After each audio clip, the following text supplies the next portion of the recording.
नमो तस्स भगवतो अर्हतो सम्मा सम्बुद्धस्स। नमामि बुद्धं गुणसागरन्तं नमामि धम्मं सुगतेन देशितं नमामि संघं मुनिराज शावकं। नमो बुद्धाय नमो धम्माय नमो संघाय। श्रद्धावंत उपासक उपासिका तथा धर्म प्रेमी महानुभावहरू, आज मिति 2077 भाद्र 2 गते मंगलबार बिहानको 9 बजे सदाझै आज पनि हामी फेसबुक लाइभमा धर्मदेशना लिएर उपस्थित भइसकेका छौं र देशबाट विदेशबाट यस फेसबुक लाइभमा जोडिरहनु हुने सम्पूर्ण श्रद्धावन्त उपासक उपासिका तथा धर्मप्रेमी महानुभावहरू, सदाझै म भिक्षु विमलो श्री सिद्धिमंगल बुद्ध विहार सिद्धिपुर सानागाउँ थसी महालक्ष्मी नगरपालिका वडा नम्बर 6 बुद्ध मार्गबाट मैत्रीपूर्ण स्वागत गर्न चाहन्छु। र श्रद्धालु उपासक उपासिका तथा धर्मप्रेमी महानुभावहरू, सदाझै आज पनि हामीले एउटा विषयवस्तु उत्थान गरेका छौं र आजको विषयवस्तु हामीले एउटा धम्मपद अर्थ कथाबाट अघिदत्त ब्राह्मणको कथा देशनालाई यहाँ प्रस्तुत गर्ने जमर्को गरेका छौं र अघिदत्त ब्राह्मण जसले बुद्धकालीन समयमा परिव्राजकहरूको यानी ऋषि मुनिहरूको एउटा ठूलै मास जम्मा गरेको थियो। सुख प्राप्तिको निमित्त गृह त्याग गरेर त्यागी जीवन बिताइरहेका अघिदत्त ब्राह्मणको 10,000 शिष्यहरू थिए। 10,000 भनेको चान्चुनको संख्या होइन र त्यति बेला ठूलै मान सम्मान र मान्छेहरूको लाभ सत्कार पनि अधिक मात्रामा प्राप्त ब्राह्मण जसको नाम अघिदत्त ब्राह्मण। त मान्छेहरू सुख प्राप्तिको निमित्त भनेर कयौं त्याग तपस्या गरिरहेका हुन्छन्। ती त्याग तपस्याहरू कहिलेकाहीँ गलत मार्गमा परिरहेको हुनाले जति पनि त्याग तपस्या गरिरहँदाखेरि पनि जुन प्राप्तिको निमित्त त्याग तपस्या गरिरहेको हो त्यो प्राप्ति भने प्राप्त गर्न सकिरहेको हुँदैन। त्यसको कारणले गर्दाखेरि आफूले परिश्रम गरे अनुसार त्यसबाट उचित प्रतिफल पाए भने त्यो कार्यबाट मनमा सन्तोष मिल्छ। यदि आफूले गरेको त्याग तपस्या र मेहनतबाट उचित प्रतिफल पाएन भने त्यो कार्यबाट मनमा असन्तोषले जन्म लिन सक्छ। त्यसैले गर्दाखेरि पनि सही मार्ग, सही स्थान, सही समयमा हामीले आफ्नो मेहनत, हामीले आफ्नो त्याग तपस्या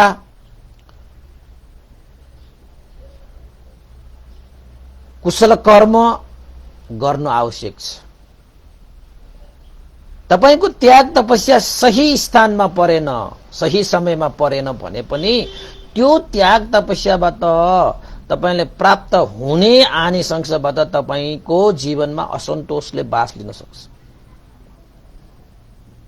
त्यसैले यस्तो ठाउँमा यस्तो समयमा तपाईं हामीले आफ्नो त्याग तपस्या सही रूपमा प्रयोग गर्नु पर्यो। जहाँ त्याग तपस्या गर्दाखेरि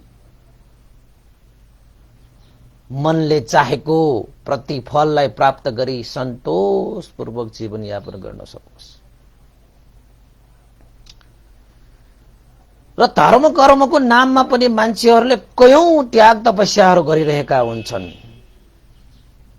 तर के धर्म कर्मको नाममा गरिरहेका ती महान त्याग तपस्याहरू सही रूपमा सही स्थानमा परिरहेको छ कि छैन,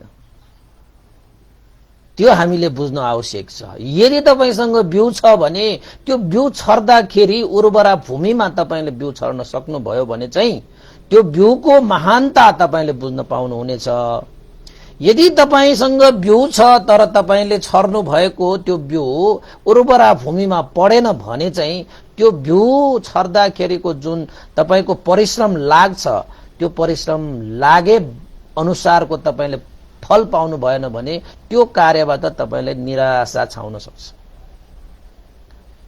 त्यसैले मसँग त बिउ छ, म जता पनि म छरेर चाहिँ त्यो बिउबाट म प्रतिफल लिन सक्छु भनेर चाहिँ भन्नुहुन्छ भने त्यो चाहिँ मिथ्या दृष्टि हुन जान्छ।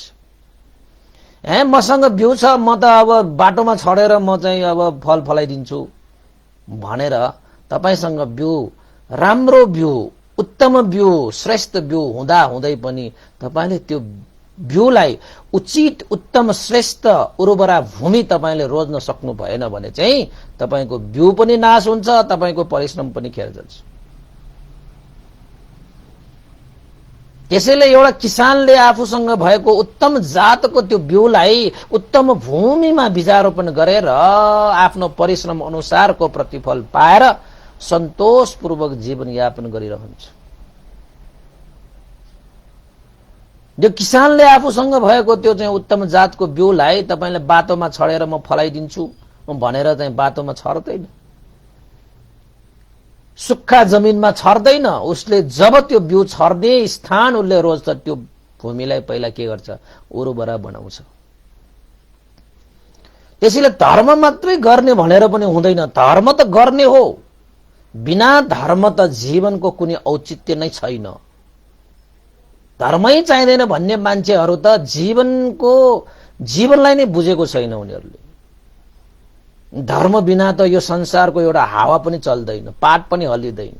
तपाईको यो आँखा एउटा झिम्किन पनि धर्म चाहिन्छ, यति बोलिरहन पनि धर्म चाहिन्छ, सास फेर्न पनि धर्म चाहिन्छ, जिरहनको निमित्त पनि धर्म चाहिन्छ। हरेक क्रियाकलापको लागि धर्म चाहिन्छ। यहाँ जति पनि कुराहरू भइरहेको छ धर्मको कारणले भइरहेको छ, बिना धर्म त के पनि हुँदैन। तर धर्म चाहिन्छ भन्ने यो मानेमा धर्म सम्पादन गर्ने त्यो मनसाय लिएर मात्र पनि हुँदैन। तपाईले गर्ने सम्पादन गर्ने त्यो क्षेत्र सही हुनुपर्छ, सम्यक हुनुपर्छ, सत्य हुनुपर्छ। जसरी किसानले आफ्नो उत्तम जातको बिउलाई उत्तम भूमिमा बीजारोपण गरेर सन्तोष प्राप्त गर्दछ, बस तपाईले पनि धर्म गर्ने हो, कर्म गर्ने हो। तर धर्म र गरेको र कर्म गरेको त्यो सही स्थान सही रूपमा सम्यक रूपमा तपाईको काय वाक चित्तबाट धर्म सम्पादन हुनुपर्छ। अनि मात्र त्यस्तो धर्मले तपाईलाई हृदयले चाहेको सम्पूर्ण दुःखबाट मुक्त गराएर परम सुख शान्त निर्वाण धर्मलाई साक्षात्कार गराइदिन्छ। सोच्नुहोस् तपाईले चाहिँ धर्मको नाममा गरिरहेका ती कर्महरू के त्यो कर्म गरिरहेको त्यो धर्म गरेको के सम्यक छ कि छैन, सत्य छ कि छैन, सही छ कि छैन, बुझ्नुस् है बुझ्नुस्, जान्नुस् है जान्नुस्। बेलैमा पछि समय बितिसकेपछि पुरपुरोमा हात राखेर काम चल्दै।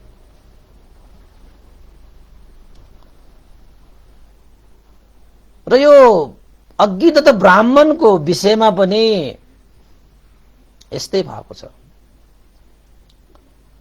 यो मलाई त साह्रै मन पर्ने, भगवान बुद्धले कस्तो कस्तो कार्य गर्नु हुँदो रहेछ। कति करुणा चित्त राखेर उपकार गर्नु हुँदो रहेछ। अचम्म लाग्ने किसिमले भगवान बुद्धको शरणमा कति मान्छेहरू ओइरिएको कारणले गर्दाखेरि नै भगवान बुद्धको महानता अझ वृद्धि हुँदै गइरहेको रहेछ भन्ने कुरा यो अघि त ब्राह्मण हो। यो विचित्रको छ। यसमा त तपाईको चाहिँ महामौद्गल्यान भन्ते पनि यसमा समावेश छ। महामौद्गल्यान भन्तेले एउटा चाहिँ त्यस्तो नागराजलाई कसरी दमन गर्छ भन्ने कुरा पनि यसमा छ। यसमा चाहिँ भगवान बुद्ध मात्र होइन, भगवान बुद्धका श्रावकहरू पनि कति सक्षम छन् भन्ने कुरा चाहिँ यसमा प्रस्तुत गरिएको छ। अलि राम्रोसँग सुन्नुहोस् है यो जातक। अरूलाई पनि सेयर गर्नुहोस् न। तपाईहरु चाहिँ अरूलाई सेयर गर्न अरू कन्चुसाइ गर्नुहुन्छ कि जस्तो मलाई लागिरहेको छ है। त्यसो गर्नुहुन्न। धर्मदान त सबैलाई गर्ने हो। सुन्दा सुन्दै सेयर गर्दै जाने के। कता कता ग्रुप छ, कता कता साथीहरू छ, इष्टमित्रहरू। अहिले चाहिँ देशमा गइरहँदाखेरि नै सेयर गर्ने हो, पछि गर्ने हो र। अहिले गर्नुभयो भने धेरैले सुन्न पाउँछ नि लाइभमा त। कतिले त तपाईको देशमा सकिसकेपछि बल्ल सेयर गर्नेहरू पनि छ रहेछ। यो पनि नराम्रो त होइन, तर चाहिँ अहिले यो लाइभ चाहिँ टेलिकास्ट भइरहेको समयमै यो हामीले चाहिँ सेयर गरिदियो भने धेरैले सुन्न पाउँछ। त्यस्तो हो नि।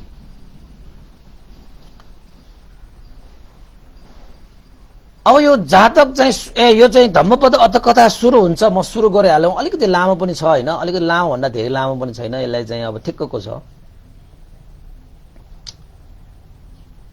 आजकल पनि अघित ब्राह्मणले पाइला चालेको त्यो पाइलाहरूको पछ्याइरहने अहिले पनि त्यस्ता सम्प्रदायहरू छन् जसले पर्वत देवी भनेर चाहिँ पर्वत देवताहरूको शरणमा गएर आफ्नो दुःख मुक्त गर्ने चाहना राखेर पर्वतहरूको पूजा गरेर जीवनयापन गरिरहेका मान्छेहरू पनि छन्। वनमा गएर वन देवीको रूपमा हैन, वन देवता वन देवीको रूपमा वनमा गएर पूजाआजा गरेर पनि दुःखबाट मुक्त हुन्छ भनेर चाहिँ त्यस्ता धारणा लिएर पनि अहिलेको यो समयमा पनि त्यस्ता धारणा लिएर धर्म गरिरहेका मान्छेहरू पनि छन्। कयौं वृक्ष देवताहरू भनेर चाहिँ वृक्ष देवताहरूलाई पूजा गरेर चाहिँ मेरो यस्तो होस् उस्तो होस्, धन सम्पत्ति प्राप्त होस्, छोराछोरी प्राप्त होस्, यस्तो होस् उस्तो होस् भनेर चाहिँ वृक्ष देवताहरूलाई पूजेर पनि धर्म कर्म गरिरहेका अहिलेका मान्छेहरू पनि छन्।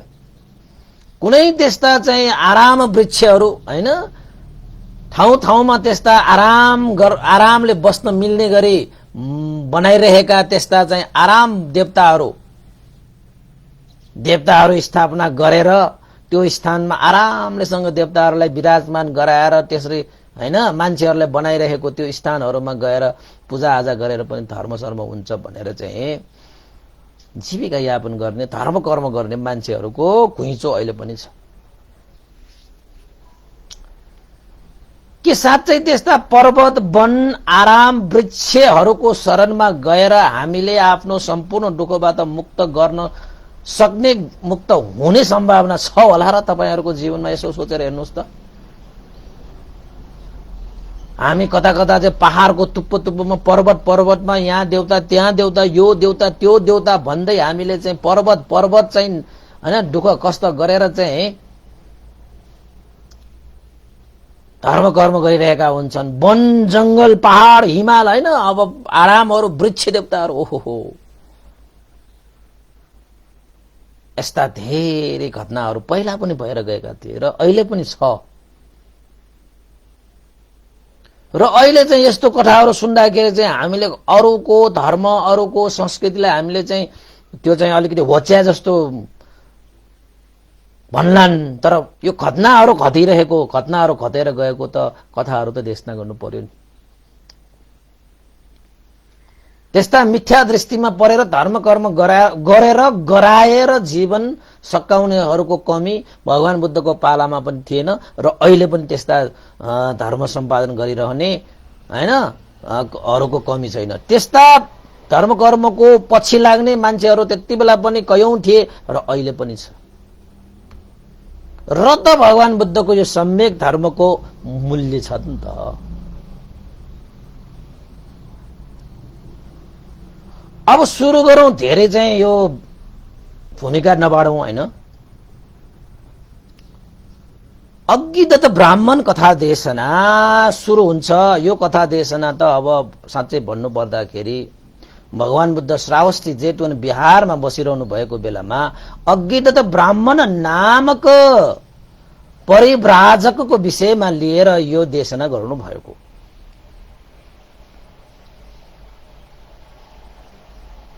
बुद्धकालीन समयमा कोशल राजा प्रसेनजित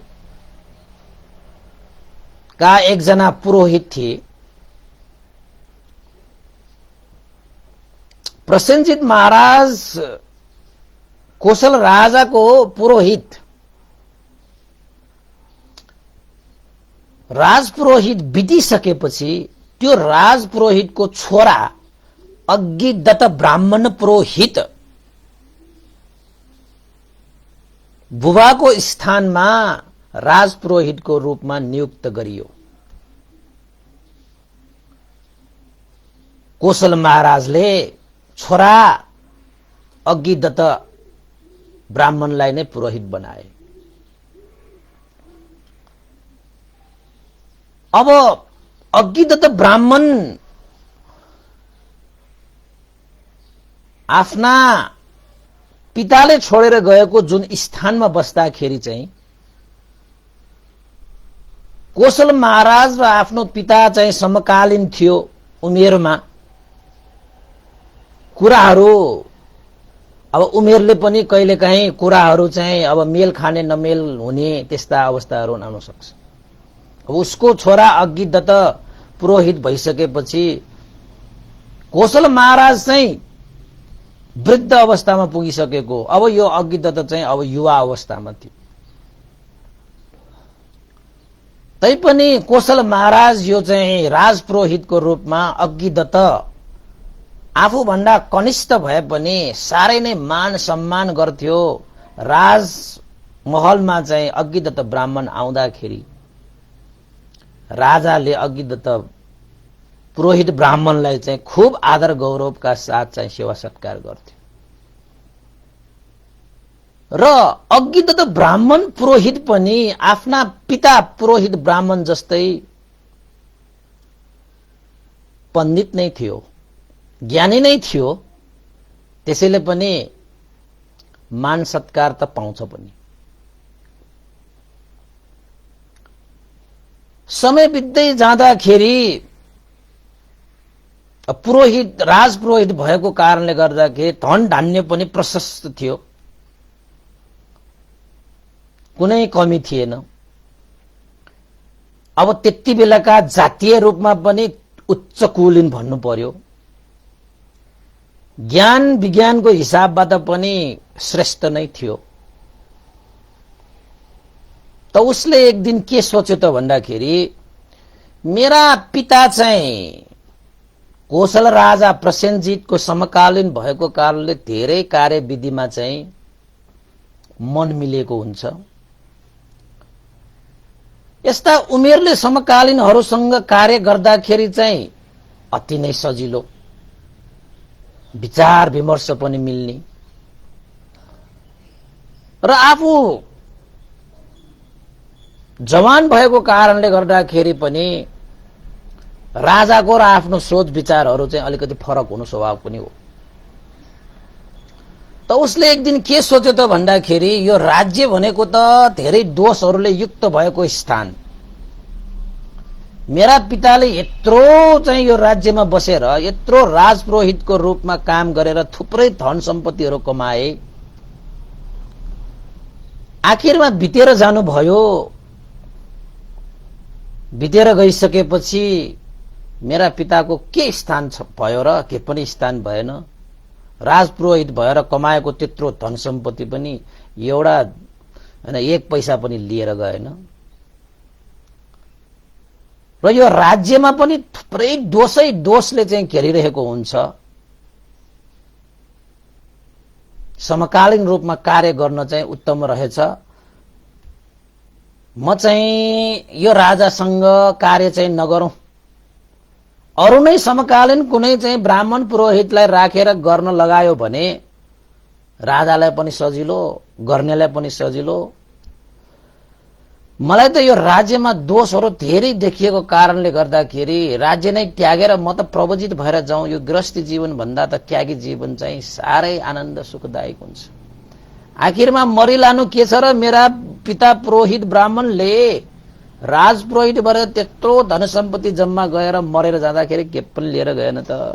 म पनि अब यसै राजपुरोहित हुँदा हुँदै म पनि मरेर गयो भने जतिसुकै धन कमाए पनि आखिरमा लाने त एक पैसा रहेनछ।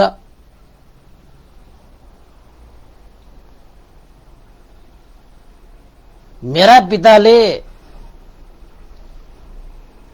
पुरोहित भएर जीवन त्यागेर गए, खासै के लानु भएन। म पनि यस्तै भइरह्यो भने त म पनि पुरोहित भएरै चाहिँ जीवन बित्ने त होला, मैले पनि के लाने छु र। त्यसैले ध्यान ज्ञानको मार्गमा लाग्नु पर्यो भनेर पुरोहितलाई चाहिँ विचार आयो। किन आयो त भन्दाखेरि पहिलाको संस्कार थियो कि त्यो अघिदत्त ब्राह्मण पहिला संस्कारी मान्छे थियो कि धर्म चेतना भएको मान्छे थियो। त्यो धर्म गर्नुपर्छ त्याग चित्त भएको मान्छे, त्यस्तो संस्कार लिएर आएको मान्छे। तर त्यति बेला चाहिँ तपाईको चाहिँ अंग देश, मगध देश, कुरु राष्ट्रहरूमा चाहिँ परिव्राजकहरूको त्यागी जीवन चाहिँ उत्कृष्ट मानिन्थ्यो कि त्यति बेला। त अघिदत्त ब्राह्मण, पुरोहित ब्राह्मणले राजासँग अनुमति मागे, म पनि प्रवजित भएर जान्छु, यो संसारको माया मोहबाट अलग्ग भएर जीवन यापन गर्न चाहन्छु, दुःखबाट मुक्त भएको अवस्था प्राप्त गर्न चाहन्छु। कति यो पुरोहित राजपुरोहित भएर बसिरहने, मेरा पिता पनि भए, त्यत्रो सम्पत्ति कमाए, जाँदाखेरि केही पनि लगेर गएन, लिएर गएन।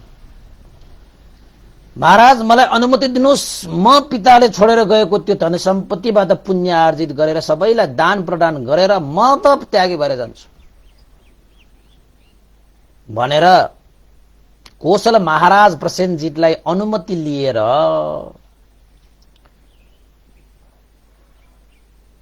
परिव्राजक ऋषि प्रवज्या ग्रहण गरेर गए। भएका धन सम्पत्तिहरू सबै दान गरेर गए। करोडौं करोड कोटी कोटानुकोटी धन सम्पत्तिहरू सबैलाई नगरमा पुरा धुमधामले दान प्रदान गरेर आखिरमा अघिदत्त ब्राह्मणले ऋषि प्रवज्या त्यागी भएर जीवन यापन गर्ने निर्णय गरेर जाँदाखेरि त सबै मान्छेहरू प्रभावित भए। ओहो, कौशल महाराजका राजपुरोहित अघिदत्त ब्राह्मणले आफ्नो जीवन चाहिँ परित्याग गरेर ऋषि प्रवज्या हुन गए। त्यत्रो धन सम्पत्तिको मालिक, त्यस्तो प्रतिष्ठाबाट परिपूर्ण भएको राजपुरोहित ब्राह्मणले पनि त त्यागेर गयो भने पनि हामी पनि त्यागेर जाने भनेर चाहिँ कति मान्छेहरू चाहिँ पछि लागेर त भन्दाखेरि दशौं हजार मान्छेहरू चाहिँ अघिदत्त ब्राह्मणको पछाडि लागे। किन त भन्दाखेरि त्यति बेला पनि ऊ पण्डित नै थियो, ज्ञानी थियो, राजपुरोहित। त अन्तमा उसले चाहिँ आफ्नो जीवनमा ऋषि प्रवज्या परिव्राजक भएर नै जीवन यापन गरे। जंगलमा गए, पछाडि लागे दशौं हजार मान्छेहरू। कति मास होला त्यो, अब दशौं हजार भनेको त कम हो र। कति प्रभाव होला त्यो अघिदत्त ब्राह्मणको चाहिँ जीवनको, कति प्रभाव होला। एउटा वासस्थानमा बसेर उनीहरूले चाहिँ त्यति बेलाका चलन चल्तीका चाहिँ अब ऋषि प्रवज्या परिव्राजकहरूले गर्ने कार्य जस्तै उनीहरूले पनि साधना गर्न थाले र अघिदत्त ब्राह्मण चाहिँ प्रमुख भएर चाहिँ सबै त्यो आफ्ना चाहिँ शिष्यहरू भन्नु पर्यो हैन, उनीहरूलाई चाहिँ अनुयायीहरू हैन ओवाडा दिन्थ्यो, चेलाहरू भन्नु पर्यो अब हैन।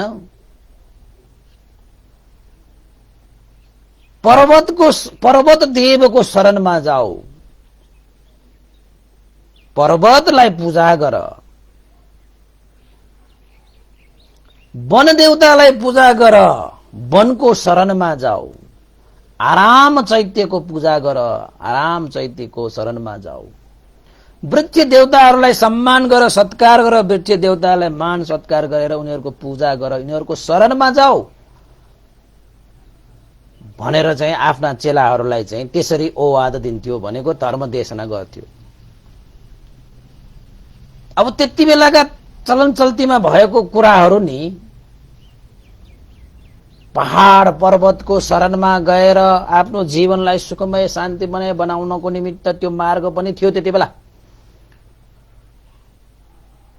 र अग्गिदत्तले त्यो मार्ग अपनाए।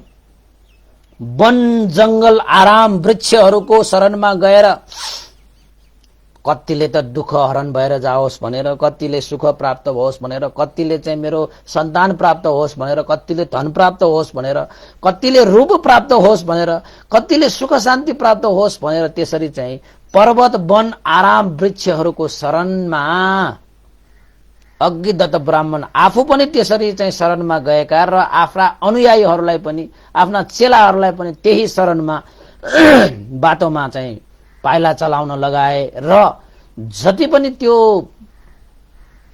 अंग राष्ट्र अंग मगध र कुरु राष्ट्रको बीचमा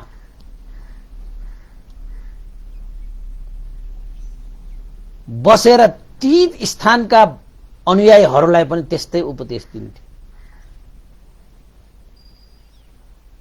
अनुयायीहरू पनि अब पण्डित पुरोहित पण्डित हैन, अब त्यसमाथि अब त्यागी भइसकेको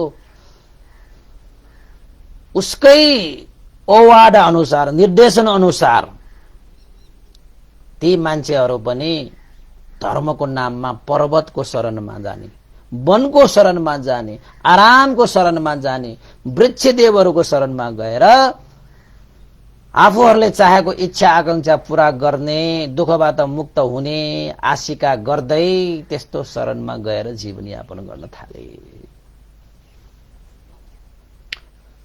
एकजना होइन, दुईजना होइन, अग्गिदत्तको कारणले गर्दाखेरि दशौं हजार उसका चाहिँ चेलाहरू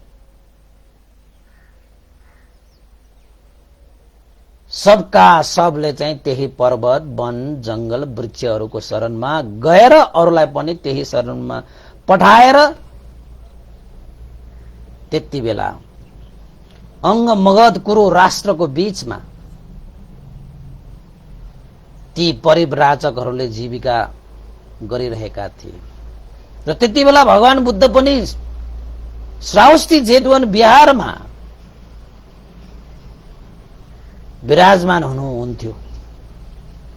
यद्यपि भगवान बुद्ध यो संसारमा प्रादुर्भाव भइसकेका छन्, भइसकेको थियो, तैपनि कति मान्छेहरू भगवान बुद्धलाई दर्शन गर्न नपाएर, भगवान बुद्धको सत्संग गर्न नपाएर, भगवान बुद्धको उपदेश सुन्न नपाएर कति मान्छेहरू धर्म कर्मको नाममा भौतारिएका त्यति बेला पनि पाइन्थ्यो कि। अब कति विशाल होला त्यो चाहिँ अग्गिदत्त ब्राह्मण परिव्राजकको परिवार कति ठूलो होला। 10,000 दशौं हजार भनेपछि त सानोतिनो मास त होइन नि। त्यसरी दशौं हजार मान्छेहरूलाई आफ्नो अनुयायी बनाउन सक्नु पनि उसको कम सामर्थ्यवान होइन नि त। ऊ थुप्रै सामर्थ्य बोकेको चाहिँ पुरोहित ब्राह्मण रहेछ नि त त्यो अग्गिदत्त। केही त छ है उसँग, केही त छ, तर केही हुँदा हुँदै पनि उसले जुन शरण ग्रहण गरिरहेको छ त्यो चाहिँ केही छैन के। फेरि पर्वतहरूको शरणमा गएर सुख शान्ति प्राप्त हुन्छ, दुःखबाट मुक्त हुन्छ, धन धान्य हुन्छ, सन्तानले परिपूर्ण हुन्छ, भौतिक सम्पत्तिले सुख शान्ति प्राप्त हुन्छ। वन आश्रम वृक्ष देवताहरूकोमा गएर आजकल पनि छ, लाइनका लाइन राखेर मान्छेहरू चाहिँ पर्वतको शरणमा गइरहेका हुन्छन्, वनहरूको शरणमा गइरहेका हुन्छन्, वृक्षहरूको शरणमा गइरहेका हुन्छन्, आराम चैत्यहरूको शरणमा गएका जहाँ जहाँ त्यो चाहिँ आरामहरू चाहिँ देवताहरू स्थापना गरिराखेका हुन्छन् त्यहाँ त्यहाँ गएको गाई गर्छन्, गएको गाई गर्छन्। यसरी नै अज्ञात ब्राह्मणले परिव्राजकले आफ्नो जीवन चाहिँ यापन गरिरहेको थियो। धर्म कर्म र साधनामा पनि लीन थियो। तर जतिसुकै धर्म कर्म गरे तापनि, साधनामा लीन भए तापनि साँच्चैकै यो दुःखबाट मुक्त भएको अवस्था नवलोकको त धर्मलाई प्राप्त गर्न भने सकेको छैन। किन त भन्दाखेरि उसको मार्ग नै मार्गफलतिर होइन, उसको मार्ग नै भवचक्रको घुमाई, भवचक्रमा घुमिरहने मार्गमा परिरहेको थियो। त एक दिन भगवान बुद्धले महाकरुणा समापतिबाट हरेक बिहान नित्य रूपमा उहाँले करुणा समापतिबाट ध्यान दृष्टिले हेर्नु हुँदाखेरि एक दिन चाहिँ त्यही अज्ञात ब्राह्मण भगवान बुद्धको महाकरुणा समापतिको ध्यान दृष्टिमा आइपुग्यो।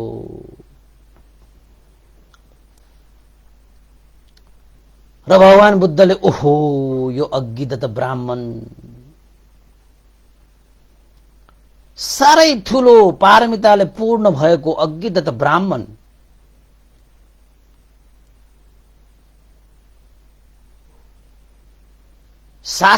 शासनिक संस्कारले परिपूर्ण भएको अज्ञात ब्राह्मण जसले दुःख र दुःखबाट मुक्त भएको धर्मलाई साक्षात्कार गर्नको निमित्त पारमिता गुण धर्म सम्पादन गरेर आएका, संस्कार बदलेर आएका त्यो अज्ञात ब्राह्मण बुद्ध शासन प्रादुर्भाव भइसक्दाखेरि पनि भगवान बुद्धको संगत नपाएर उसले आफ्नो पाइला चाहिँ अन्ततिरै मोडेर उसले आफ्नो जीवनलाई त्याग गरिरहेको छ। ओहो अब यो अज्ञात पुरोहित ब्राह्मणले चाहिँ सत्संगत पाए भने चाहिँ अवश्य पनि उसले रोपेर आएको त्यो जुन चाहिँ सम्यक शरण छ त्यो शरणलाई उसले प्राप्त गरेर अन्ततः आफ्नो जीवनलाई धन्य पारेर जाने भगवान बुद्धले ध्यान दृष्टिले हेर्नुभयो, देख्नुभयो, भेट्नुभयो। तर भगवान बुद्धको महाकरुणा पाउनु भएन भने चाहिँ त्यो अज्ञात ब्राह्मण त्यही पर्वत वन आराम वृक्षहरूकै शरणमा आफू पनि गएर अरूलाई पनि लगेर आफूले पनि सम्यक धर्म उसले कहिले प्राप्त गर्न सक्दैन र आफूलाई मान सम्मान गर्ने त्यत्रा शिष्यहरू त्यत्रा अनुयायीहरूले पनि सम्यक मार्गमा पाइला चाल्ने अवसर प्राप्त हुँदैन। त्यसैले अज्ञात ब्राह्मणलाई कल्याण गर्नु भनेकै उसका चेलाहरू र उसका अनुयायीहरूलाई कल्याण गर्नु भगवान बुद्धले देख्नु भएर अब चाहिँ यो अज्ञातको समय आएको छ, उसलाई मिथ्या दृष्टिबाट सम्यक दृष्टिमा ल्याउने समय आएको छ भनेर ध्यान दृष्टिमा देखेपछि उसको समय आयो कि। त्यसपछि भगवान बुद्धले महामौद्गल्याण भन्टेलाई बोलाउनु भयो।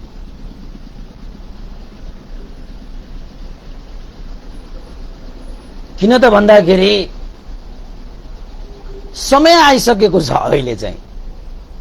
किन समय आएको छ त भन्दाखेरि त्यो अज्ञात ब्राह्मणका त्यस्ता ठूला शिष्यहरू छन् जसले चाहिँ त्यहाँ चाहिँ अब साधना गरिरहेका छन्।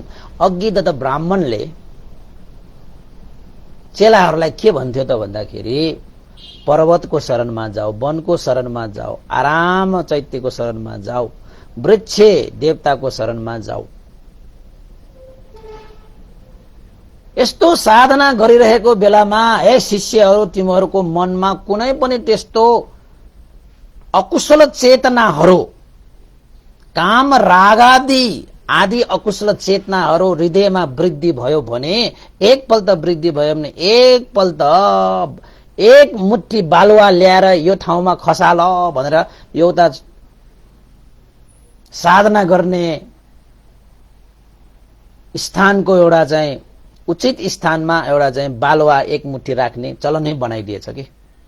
किन त भन्दाखेरि काम रागादि हामीहरूको साधना गरिरहँदाखेरि काम रागादिहरू कति वृद्धि भयो भनेर जान्नको निमित्त, बुझ्नको निमित्त, देख्नको निमित्त, हेर्नको निमित्त काम रागादि चेतना चित्तहरू उत्पन्न भयो कि एक मुट्ठी बालुवा ल्याएर एक चाहिँ उचित स्थानमा चाहिँ जम्मा गर्थ्यो कि।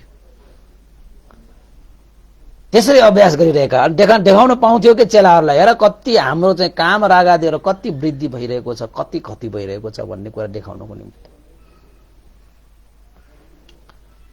त्यसरी साधना गर्दा गर्दैको समयमा धेरै उसका शिष्यहरूको मनमा साधना गर्दाखेरि पनि लोभ द्वेष मोह रूपी काम रागादि आदि इत्यादि अकुशलहरू त घटेर जानुपर्ने,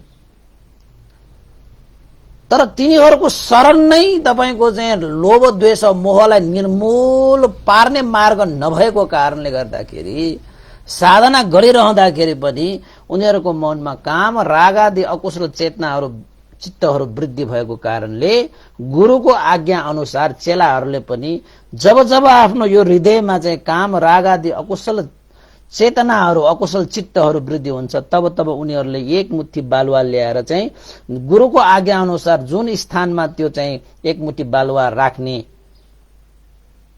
भन्ने उनीहरूको चाहिँ निर्देशन छ, त्यही अनुसार राख्न लाग्दाखेरि त साधना अभ्यासको क्रममा त्यो एक मुट्ठी बालुवा त्यो ठाउँमा स्थानमा राख्दा राख्दै त्यो बालुवाको त ठूलो पकारे जस्तो हुन थाल्यो के, त्यहाँ त थुप्रिन थाल्यो, ठूलो थुप्रो बालुवाको थुप्रो त्यहाँ निस्कियो। निस्किदिसकेको समयमा नजिकको एउटा चाहिँ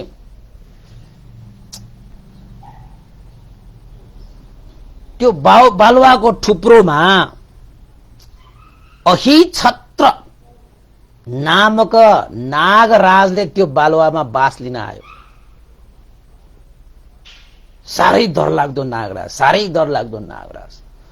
उसले चाहे भने त त्यो धुवाहरू फ्याँक्न सक्थ्यो, आगोहरू फ्याँक्न सक्थ्यो। त्यस्तो नागराज, साह्रै डरलाग्दो नागराज चाहिँ कहाँ आएर बसे त भन्दाखेरि त्यो बालुवाको थुप्रोमा हैन त्यहाँ बास गर्न आएको रहेछ। त भगवान बुद्ध ध्यान दृष्टिबाट हेर्नु हुँदाखेरि त्यो सबै कुरा थाहा थियो। यो अघि त ब्राह्मणहरू यसरी साधना गरिरहेका पर्वतको शरणमा, वनको शरणमा, आराम स्थलहरूको शरणमा, वृक्ष देवताहरूको शरणमा गएर उनीहरूले जुन साधना गरिरहँदाखेरि काम राग आदि कुशल अकुशल चित्तहरू उत्पन्न हुँदाखेरि उनीहरूले बालुवा ठुपार्ने त्यो चलन बनाएको पनि सबै थाहा थियो। र त्यो बालुवाको थुप्रोमा एउटा साह्रै नै विषधारी हैन धुवाँ फ्याँक्न सक्ने, आगो फ्याँक्न सक्ने विशाल नागराजले पनि त्यहाँ बास गरेको सम्मको कुराहरू भगवान बुद्धले ध्यान दृष्टिमा देख्नुभयो। त्यही देखेर भगवान बुद्धले अब यो समय आयो भनेर नै महामौद्गल्यान भन्देलाई बोलाउनु भयो। र महामौद्गल्यान भन्दै आउनु हुँदाखेरि भगवान बुद्धले महामौद्गल्यान भन्देलाई के भने त भन्दाखेरि, हे महामौद्गल्यान, समय आइसकेको छ। अज्ञात ब्राह्मण ठूलो विशाल संघको भेला गरेर साधना अभ्यास गरिरहेका छन्। पर्वत, वन, आराम स्थल, वृक्ष देवताहरूको शरणमा गएर सम्पूर्ण दुःखबाट मुक्त हुन्छ भन्ने मिथ्या धारणा लिएर बसेका छन्। र आफ्ना अनुयायीहरूले पनि त्यही अज्ञात ब्राह्मणको त्यो पण्डित्याईलाई देखेर, महानतालाई देखेर उनीहरूले पनि त्यही मिथ्या दृष्टिमा पाइला चालिरहेका छन्। यदि अज्ञात एकजनालाई मात्र सही मार्ग चाहिँ चुन्ने हो भने उसको समूहहरू थुप्रो छन्, उसका अनुयायीहरू थुप्रो छन् र यो अज्ञता त एकजनालाई सही मार्गमा हिराउन सक्यो भने थुप्रैको उपकार हुन्छ। त्यसैले हे मौदगल्याण, तिमी गएर त्यो अज्ञता ब्राह्मणलाई सम्यक मार्गबारे बताउन जाऊ। उनीहरूलाई मिथ्या दृष्टिलाई सम्यक दृष्टिले दमन गर्नुपर्छ, समन गर्नुपर्छ। यो ठूलो उपकारको विषय हुन्छ र यो अज्ञता ब्राह्मण भनेको चाहिँ पहिलाको जन्म ठूलै उपकार, ठूलै पुण्य, संस्कार, कर्म, धर्म भएको व्यक्ति। तर भगवान बुद्धको यो समयमा आएर पनि उसले सही सत्संग नपाइरहेको समयमा मनमा त्याग गर्ने, धर्म कर्म गर्ने चित्त त वृद्धि भयो, तर सही रूपमा सम्यक रूपमा चित्त वृद्धि गर्न सकेन। त्यसैले मौदगल्याण, अज्ञता ब्राह्मणलाई उपकारको निमित्त जाओ, मैत्री करुणा चेतना राखेर प्रज्ञाले अज्ञता ब्राह्मणलाई दमन गर, समन गर, जाओ भनेर चाहिँ भगवान बुद्धले महामौदगल्याण भन्तेलाई चाहिँ आज्ञा गर्नुभयो। महामौदगल्याण भन्तेले चाहिँ के सोच्नु भयो त भन्दाखेरि अज्ञता ब्राह्मण भनेको त सानोतिनो मान्छे होइन, उसको समूह थुप्रो छ, दशौं हजार समूहमा बस्ने। त्यसैले महामौदगल्याण भन्तेले के भन्नुभयो त भन्दाखेरि भगवान शास्ता, तपाई पनि सँगै आउनुभयो भने अझै सजिलो हुन्छ दमन गर्न, समन गर्न। किन त भन्दाखेरि उसका समूहहरू थुप्रो छन्, कतिलाई मात्र सम्झाउने होला, कतिलाई मात्र सम्झाउने होला, सबै मिथ्या दृष्टिमा छन्। र ठूलो मासलाई सम्हाल्नको निमित्त त अलिकति टाइम पनि लाग्छ नि। त्यसैले महामौदगल्याण भन्तेले भगवान बुद्ध तपाई पनि आउँदाखेरि चाहिँ अझ सहज हुन्छ, सरल हुन्छ, समन गर्न, दमन गर्न, तपाई पनि सँगै पाल्नुस्। त भगवान बुद्धले के भन्नुभयो त भन्दाखेरि हे महामौदगल्याण, म तथागत पनि समय हेरेर अवश्य आउनेछु, तर अहिलेको लागि हे महामौदगल्याण तिमी जाऊ भनेर साँझतिरको समयमा महामौदगल्याण भन्तेलाई भगवान बुद्धले बोलाउनु भएर त्यही साँझ नै गएर बस उता, गएर उसलाई दमन गर, समन गर, जाऊ भनेर साँझतिर पठाइदियो। त्यसको पनि कारण छ। भगवान बुद्धले जति पनि कार्यहरू गर्नुहुन्छ बिना कारण कुनै पनि गर्नुहुन्न।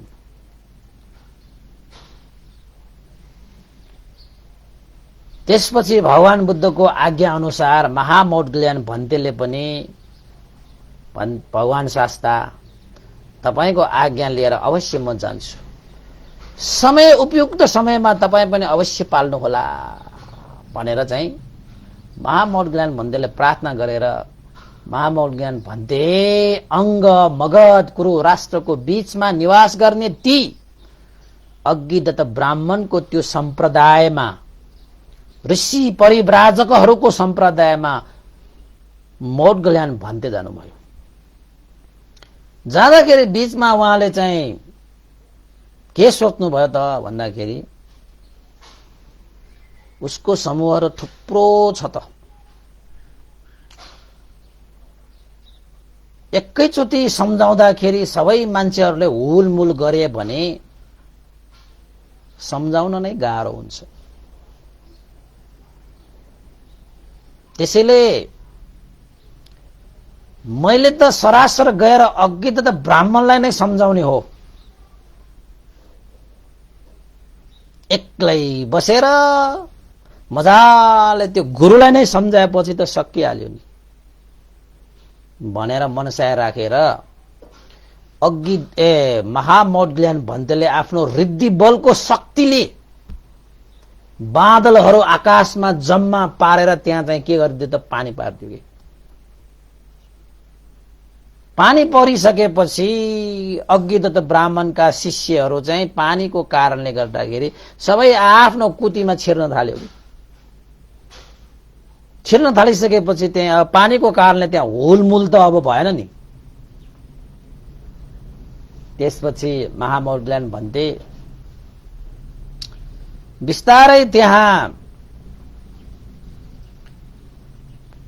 अग्निदत्त परिव्राजकको कुतीमा गएर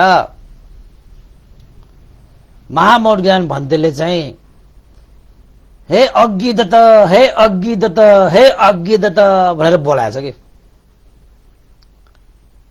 अब त्यो त सानो मान्छे होइन नि तपाईको। त्यो अग्निदत्त भनेको त दशौं हजारको गुरु हो। कसैको चाहिँ सामर्थ्य छैन कि अग्निदत्त अग्निदत्त बोलाउने कसैको सामर्थ्य थिएन र कसैले बोलाउँदा पनि बोलाउँदैन। किन त भन्दाखेरि त्यति बेलाका त्यो परिव्राजकहरूमा अग्निदत्त जस्तो श्रेष्ठ पुरुष त्यति बेला कोही पनि थिएन।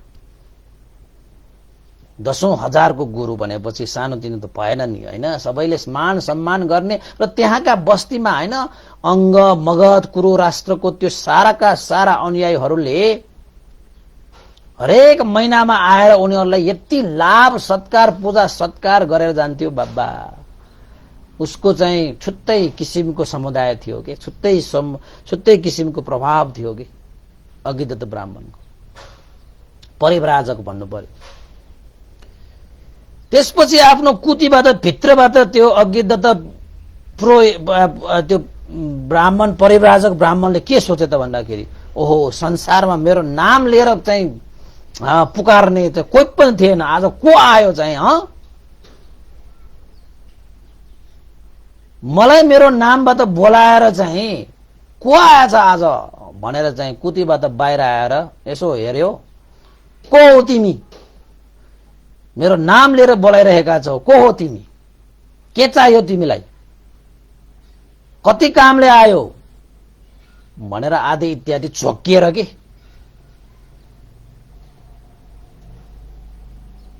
महामौगल्यान भन्तेले के भने त भन्दाखेरि हे अग्निदत्त, म श्रमण हुँ। आजको यो साँझ परिसकेको यो समयमा कतै मलाई बास पाउँछ कि भनेर म यहाँ आएका। मलाई एउटा बास चाहिएको छ। के तपाईँ मलाई बास दिन सक्नुहुन्छ? श्रमण भनिरहेका छौ, श्रमणहरूको परिष्कार कहाँ छ तिमीसँग? कसरी श्रमण भयो तिमी? कसरी त्यागी भयो तिमी? खोइ तिमीसँग चाहिँ श्रमण परिष्कार खोइ। हे अग्निदत्त, बाहिरी रूपमा मैले कुनै पनि त्यस्तो चाहिँ परिष्कारहरू बोकेको छैन, तर श्रमणको लागि हुनुपर्ने जति पनि संस्कार त्यो परिष्कारहरू छ मैले आफ्नो हृदयमा बोकेर हिँड्ने गरेछु। मैले आफ्नो श्रमणको परिष्कारहरू बाहिर यसरी बोकेर हिँड्ने होइन। किन त भन्दाखेरि त्यति बेला त्यो चाहिँ अग्निदत्त त्यो परिव्राजकहरूलाई चाहिँ चाहिने जति पनि सामनाहरू छ नि आफ्नो जिउमा बोकेर हिँड्छ कि। त्यही भएर त्यो अग्निदत्त त्यो परिव्राजकले त्यही मौगल्यान भन्तेलाई तिमी आफूले श्रमण भनिरहेका छौ भने खोइ तिम्रो परिष्कार?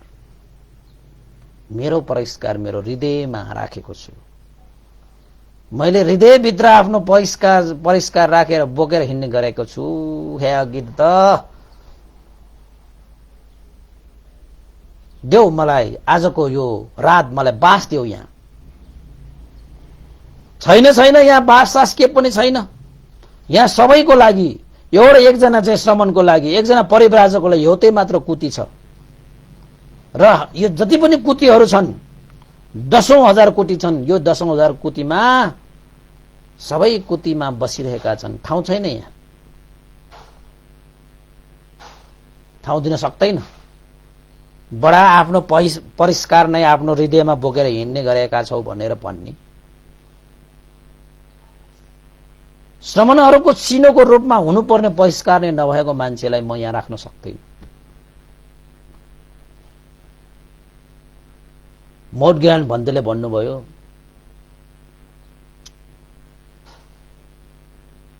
सन्तहरूकै ठाउँमा बास दिन जान्छन्, साधु र साधुकै ठाउँमा, श्रावकहरू श्रावककै ठाउँमा,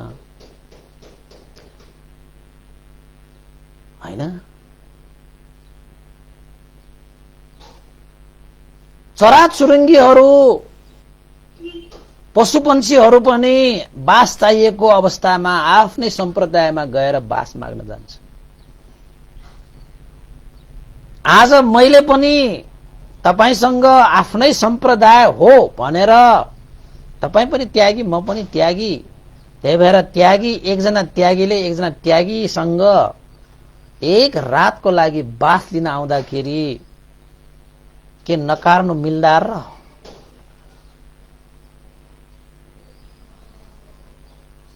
त्यसैले साँझ आएको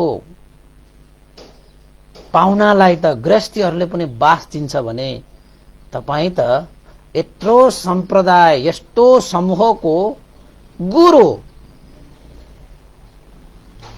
यत्रो विशाल सम्प्रदायको गुरुले मलाई आजको एक रात बास दिन सक्नुहुन्न भनेर भन्दाखेरि अब यता कहीँ पनि बास त दिनुपर्ने हो। साँझ आइसकेको आएको मान्छेलाई भोलि बिहान त गइहाल्छ होला, एक रात त बास दिनुपर्ने हो। तर यहाँ त कुतीहरू सबैमा चाहिँ भरि भराउ छन्, म कसरी बास दिन सक्छु? हे अघि त मलाई त्यस्तो चाहिँ कुतिनी चाहिन्छ भन्ने छैन। एक रात म चाहिँ यो स्थान तपाईको यो समुदायमा तपाईको स्थानमा बस्नु मात्र आएको, जस्तो ठाउँ भए पनि मलाई हुन्छ, ठाउँ मात्र मलाई दिए पनि पुग्छ।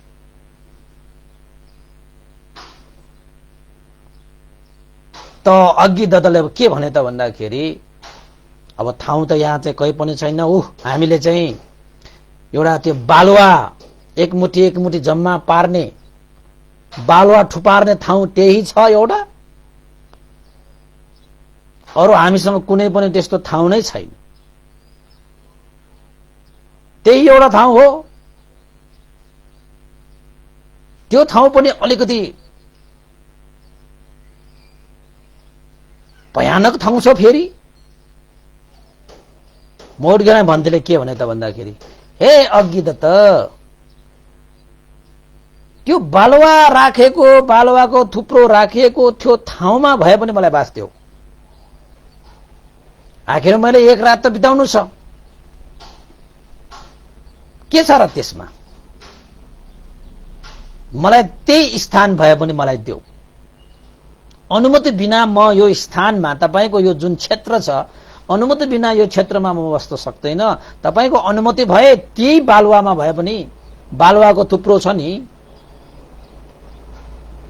त्यसैमा भए पनि म बसौँला, के छ र? जसो तसो काटौँला।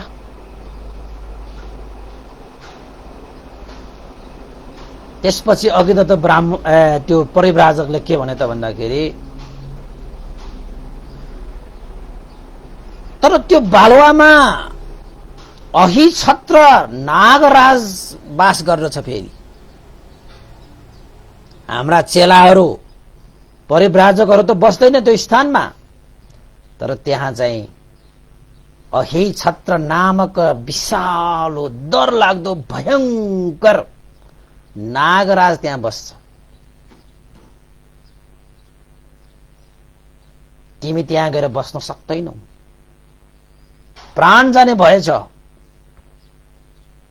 र त्यो अहिछत्र नागराजले त्यो स्थान छोड्दैन भनेपछि मोडज्ञान भन्तेले के भन्नुभयो त भन्दाखेरि, प्राण त मेरो हो, तपाईले चिन्ता गर्नु पर्दैन, बस तपाईले अनुमति दिनुस्। यो प्राण, यो ज्यानलाई कसरी सुरक्षा गर्नुपर्छ भन्ने कुरा मलाई छाड्नुस्। तपाईको अनुमति मात्र दिनुस्, म त्यही ठाउँमा गएर बस्छु भन्दै अघिदत्त ब्राह्मणसँग आखिरमा मौडगिल्यान भन्तेले त्यो बालुवाको टुप्रो त्यो स्थानमा बस्ने अनुमति पाए र अघिदत्त ब्राह्मणले पनि भए त्रास छ है भनेर पनि भनेका थिए र मौडगिल्यान भन्तेले पनि अनुमति मात्र चाहिएको छ भनिसकेपछि अघिदत्तले पनि के सोचे त भन्दाखेरि अब आफैले नै बस्छु भनेको त हो, बसोस्, केही भयो भने मेरो जिम्मेवारी हुँदैन है, त्यहाँको ज्यानको र प्राणको भएछ। मनमा नै के हो, गएर त्यहाँ नागले त्यसलाई मारे पनि अब के हुन्छ र, अब आफै के रहरले गएको भन्ने जस्तो सोचेर अनुमति पनि दिएछ। मौडगिल्यान भन्तेलाई सबै कुरा थाहा भइसकेको छ, बिना अर्थ भगवान बुद्धले त्यस्तो कार्य सुम्पिनुहुन्न। मौडगिल्यान भन्ते हो नि, तपाईको चाहिँ मौडगिल्यान भन्तेको रिद्धि सिद्धिको कथा सुन्ने हो भने त तपाईहरुले पट्याउनु हुन्न भनेर मैले मौडगिल्यान भन्तेको कुनै पनि त्यस्तो रिद्धि सिद्धिको कुराहरू चाहिँ तपाईलाई मैले सुनाएन। मौडगिल्यान भन्तेको उहाँको रिद्धि सिद्धि हैन, उहाँ त रिद्धि सिद्धिमा एतदग्ग प्राप्त भिक्षु हो नि त, अग्र भिक्षु। आज चाहिँ अलिकति आउँछ हैन रिद्धि सिद्धि भनेको कस्तो भने।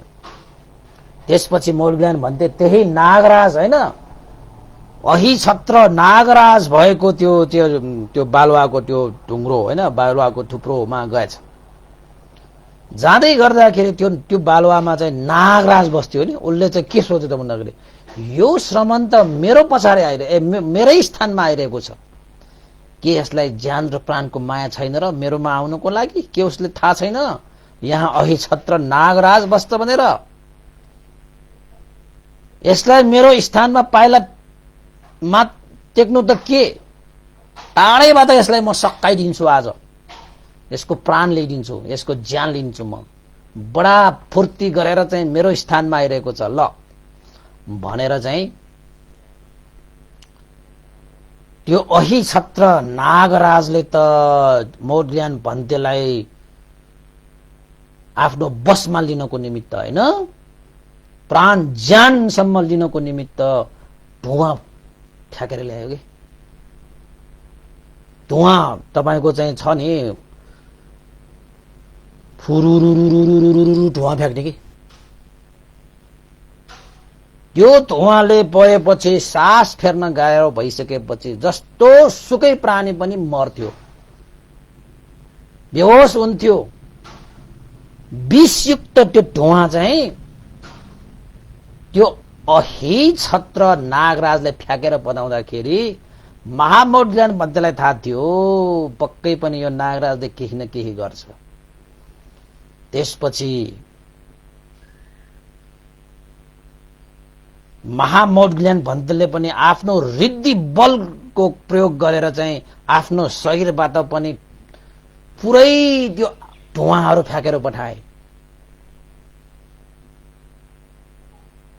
त्यो धुवा नागराजको धुवा एक आपसमा जुडेर त्यो धुवा त माथि उठेर ब्रह्मलोकसम्म पुगेको रे। ल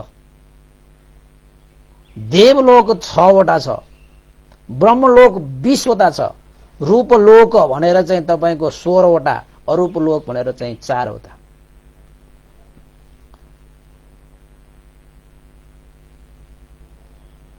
धुवा फ्याकेको मौडगिल्यान भन्तेले पनि धुवा फ्याक्दाखेरि त्यो धुवा एक आपसमा जुडेर माथि ब्रह्मलोकसम्म त्यो धुवा फैलियो। यद्यपि त्यो धुवा साधारण धुवा थिएन, विषयुक्त धुवा थियो। तब त्यो धुवाले गरेर त्यहाँ त अन्धकार मच्यो, अन्धकार मच्यो। तर त्यो धुवाले महामौडगिल्यान भन्तेलाई कुनै असर परेन। त्यहाँ त धुवा त्यहाँ फैलिन थाल्यो। तर त्यो धुवाले चाहिँ नागराजलाई भने अवश्य पनि उसलाई असर हुन थाल्यो। उकुस मुकुस भएर आयो, उसलाई त गाह्रो भएर आयो। तर मौडगिल्यान भन्ते त शान्त रूपमा ध्यान दृष्टिमा बसेर चाहिँ धुवा फ्याँकिदिएको। नागराजलाई मोडग्ल्यान्ड भन्देको युद्धै भएको हो। त्यहाँ तपाईहरुले चाहिँ युद्ध भएको त हो नि, उहाँ धुवा फ्याँकेर युद्ध भएको। त्यसपछि नागराजले उकुस मुकुस भएपछि त यो को यो मान्छे रहेछ, यो म जस्तो चाहिँ नागराजसँग पनि धुवा फ्याँकेर युद्ध गर्न आउन सक्ने यो चाहिँ को रहेछ। ओहो, यो धुवाले गर्दाखेरि त मलाई त गाह्रो भयो, उकुस मुकुस पो हुन थाल्यो त। भएन बा, यसलाई त म खरानी पारिदिन्छु भनेर झन् रिस उठ्यो नि त त्यो नागलाई त। नागहरू भनेको त तपाईको द्वेष चरित्रको हुन्छ नि त, द्वेषयुक्त हुन्छ नि त। द्वेष भएकै कारणले त्यस्तो नाग हुन जान्छ हो नि।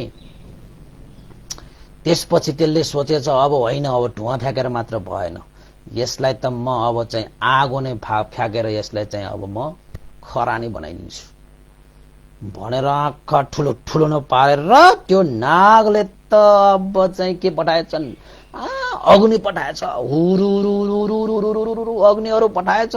यस्तो अग्नि हो कि जे जे अगाडि आउँछ त्यो सबका सब खरानी हुने त्यस्तो अग्नि पठाएछ।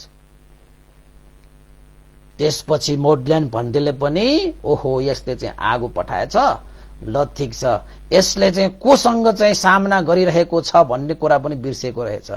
महा मोडग्ल्यान्ड पो हुँ त हैन, यस्ता अग्निले त मलाई के छुन्छ र। अब नर्कको हैन, अविचित नर्कको आगो त छुन सक्ने महामोडग्ल्यान्ड भन्टे आफ्नो रिद्धि बलले, अब त्यो नागको अग्निले के छुन्छ।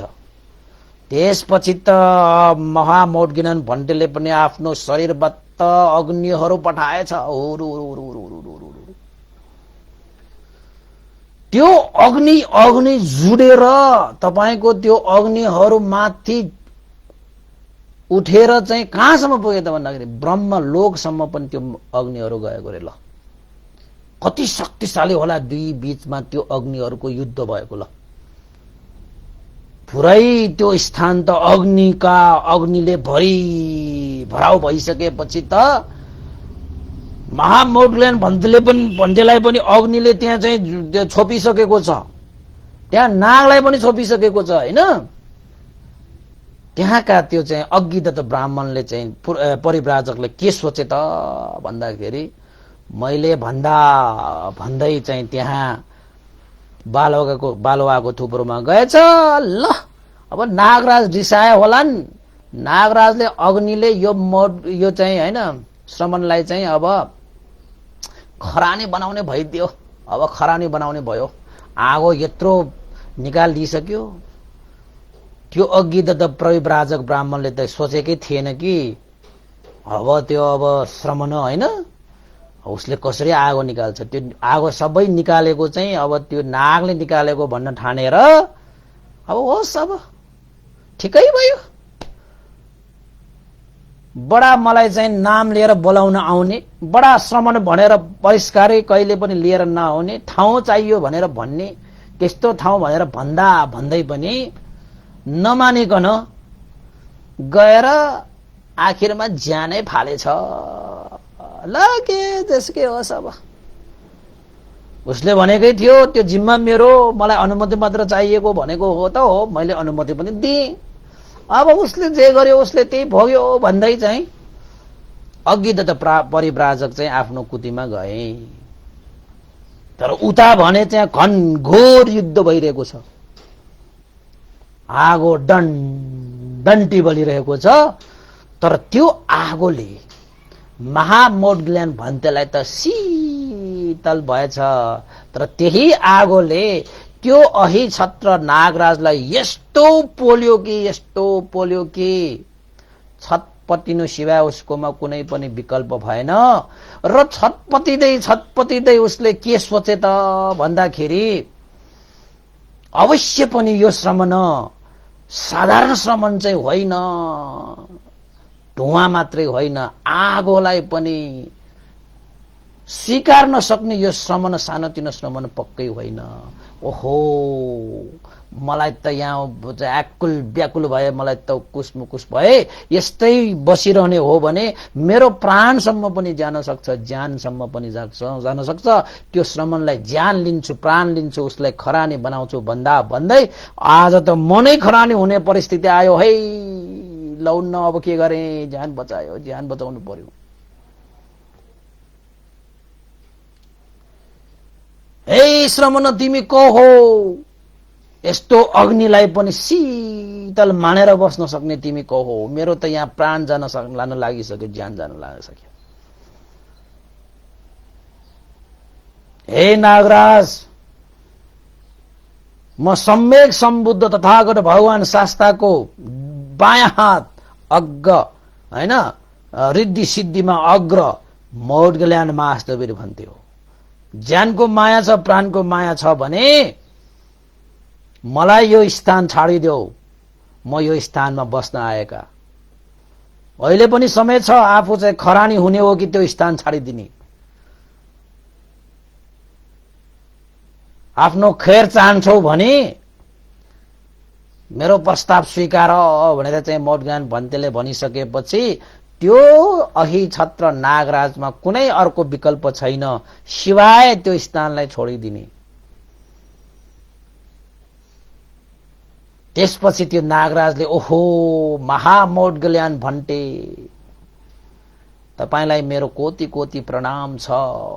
म आफ्नो ज्यान प्राणको माया गर्ने मान्छे, तपाईको लागि यो स्थान तपाईको लागि चाहिँ समर्पण गर्न चाहन्छु। यो स्थान तपाईलाई मैले छोडिदिए, आउनुस् बस्नुस्, म यो अग्निबाट म बच्न चाहन्छु, मलाई चाहिँ छटपटी भइसकेको छ। तपाईले आफ्नो अग्निलाई चाहिँ फिर्ता लिनुस्, म पनि अग्निलाई फिर्ता लिन्छु र तपाईलाई यो स्थान म तपाईलाई चाहिँ छाडिदिन्छु। आउनुस्, म तपाईलाई चाहिँ स्वागत गर्न चाहन्छु आफ्नो स्थानमा भनेर आखिरमा चाहिँ अग्नि चाहिँ आफै दुईजनाले आफैले पनि त्यो अग्निलाई चाहिँ फिर्ता लिएर त्यो नागराजले त्यो बालुवा भरि चाहिँ हैन आफ्नो चाहिँ आफूले घेरा लगाएर महामौद्गल्यान भन्तेलाई चाहिँ निमन्त्रणा गरेर त्यो घेरा घुमाउरो किसिमले त्यो बालुवालाई घेरा लगाउँदै लगाउँदै लगाउँदै माथिपट्टि चाहिँ तपाईको मौद्गल्यान भन्तेलाई चाहिँ राखेर माथि चाहिँ तपाईको फन्ना फिजाएर छाताले ओढाए जस्तो आफ्नो जिउमा हैन महामौद्गल्यान भन्तेलाई राखेर फन्ना चाहिँ फिजाएर महामौद्गल्यान भन्तेलाई सुरक्षा गरेर त्यो अहि छत्र नागराजले रातभरि नै महामौद्गल्यान भन्तेको संरक्षणमा आफ्नो चाहिँ काखमा हैन महामौद्गल्यान भन्ते राखे जस्तै राखेर फन्ना भिजाएर चाहिँ रात बिताए। महामौद्गल्यान भन्तेले पनि अहि छत्र नागराजको त्यो प्रस्तावलाई स्वीकारेर पनि ठिकै छ, एक रात बिताउनु पर्छ मैले भनेर नाग पास भन्छ त्यसलाई, नागको काखमा नागको पासमा बसेर महामौद्गल्यान भन्तेले पनि त्यो रात चाहिँ ध्यान दृष्टिमै बसेर त्यो रात चाहिँ कटाएछ। हेर्नुस् है, मजा छ नि हैन। महामौद्गल्यान भन्तेसँग युद्ध गर्न आउने नागहरूसँग युद्ध गरेको धेरै कुराहरू छ। तपाईको अर्को पनि तपाईलाई नागको यस्तो यस्तो चाहिँ तपाईले रिद्धि सिद्धिको कथा सुन्नु मन लाग्छ भने थुप्रै सुनाइदिन्छु म, तर मान्छेहरूले पट्याउँदैन भनेर मैले नसुनाएको। आकाशमा युद्ध हुने नागसँग बाबा भगवान बुद्धले त अब महामौद्गल्यान भन्तेलाई जाऊ त्यो नागराजलाई दमन गरेर आऊ, त्यस्तो कथा पनि छ, मजा छ, भइरहेको कथा हो। तर हामीलाई यो हाम्रो सोच भन्दा परको कुरा भएर चाहिँ पत्याउन गाह्रो हुन्छ, तर सत्य हो यो। त्यसपछि मौद्गल्यान भन्ते त पुरै आनन्दले चाहिँ नाग पासमा बसेर नागको छत्र ओढाएर रात बिताएको। तर उता भने चाहिँ अघि त परिव्राजक र अरू चाहिँ परिव्राजकहरूले के सोचे त भन्दाखेरि त्यो श्रमण यानी कि त्यो महामौद्गल्यान भन्ते त अब मर्यो होला बिचरा, अब के मात्र भयो होला, अग्निमा परेको खरानी त भयो होला नि भनेर बिहान हेर्न आएछ। बिहान सबैले खरानी भयो कि भनेर हेर्न आउँदाखेरि त अघिदत्त परिव्राजकदेखि लिएर उसका शिष्यहरू त आँखा टोलाएको टोलाइ भएर बस्नु पर्यो। किन त भन्दाखेरि उनीहरूले जुन चाहिँ सोचेको थियो त्यो भन्दा त त्यहाँ बिल्कुल चाहिँ हैन अलग्गै त्यहाँ दृश्य देख्नु पर्यो। ओहो हामीले त सोचेको यो नागराजको अग्नि ज्वालाले यो श्रमण यो मोडगल्यान भन्टे त यो त चाहिँ खरानी भयो भन्ठानेको त। आखिरमा मैले चाहिँ अनुमति दिए जस्तै गरी त्यस्तो डरलाग्दो त्यस्तो भयंकर त्यो बालुवाको थुप्रोमा गएर मजाले नागपासको बीचमा बसेर नागको फन्नाले चाहिँ यसरी चाहिँ छाताले ओढाए जस्तो होइन, ओढाएर मजाले पो ध्यान दृष्टिमा बसिरहेको रहेछ। मोडगल्यान भन्दै त ध्यानमा बस्ने मान्छे। ओहो, त्यो दृश्य देखेपछि त साराका सारा चाहिँ छक्क भएर आश्चर्य मानेर अघिदत्त परिव्राजकले चाहिँ मोडगल्यान भन्तेलाई सोधेछ, हे श्रमण, के तिमीलाई यो नागराजले तिमीलाई दुःख दिएन? हामीले त देखेका थियौं त्यत्रो धुवाहरू माथि ओडेको, त्यत्रो आगोहरू माथि ओडेको। हामीले त सोचेको तिमी त खरानी भयो भन्ठानेको त के हो, तिमीलाई अलिकति पनि दुःख भएन? अलिकति पनि तिमीलाई चोट लागेन? यत्रो चाहिँ हुँदाखेरि पनि के हो तिमीलाई त नागले केही त्यस्तो हानि नोक्सानी त गरेन है भनेर सोध्न आउँदाखेरि मोडगल्यान भन्तेले आँखा खोलेर चाहिँ मुसुक्क होइन मुस्कुराएर के भने त भन्दाखेरि, हे अघिदत्त, के तिमीले देखिरहेका छैनौ? यो नागराजले त मलाई आफ्नो चाहिँ नागपासमा बसाएर जुन स्थान तिमीले मलाई बस्नको निमित्त अनुमति दिएको थियो त्यही स्थानमा म बसिरहेको छु। नागले नागपास राखेर मलाई त्यो आफ्नो फन्ना भिजाएर मलाई आदर गौरवपूर्वक सत्कार गरिरहेको के तिम्रो आँखाले देखिरहेको छैन भनेर भन्दाखेरि त्यो त अघिदत्त परिव्राजक लगायत सारा उसका चाहिँ परिव्राजकहरू छक्क भएर, ओहो, यो श्रमण चाहिँ चान्चुनको विषय होइन। हामीले यत्रो साधना गर्यौं, यत्रो चाहिँ होइन त्याग तपस्याहरू गरे, तर त्यस्तो चाहिँ यो चाहिँ नागराजलाई चाहिँ नाम मात्र लिँदाखेरि पनि हाम्रो यो मुटु काप्छ। उसलाई हामीले चाहिँ युद्ध गर्ने त के हो, युद्ध गर्ने सोच्न पनि हामीले सक्दैनौं। तर यो श्रमण आज नागलाई पनि दमन गरेर उसको नागपासमा बसेर त्यही नागले सुरक्षा प्रदान गराएर मजाले निर्भीक भएर बस्न सक्ने यो श्रमण चाहिँ साधारण श्रमण चाहिँ पक्कै होइन भनेर चाहिँ अघिदत्तले आखिरमा प्रज्ञाको पुजारी, ज्ञान गुणको पुजारी हो नि त त्यो अघिदत्त पनि। उसले बाटो हिँडेको पो तपाईको गलत भइरहेको त, उसले पनि धर्म कर्म नै चाहेको हो नि त, तर उसको मार्ग मात्र गलत भइरहेको। त्यति देखिसकेपछि यो श्रमण पक्कै साधारण होइन भनेर आखिरमा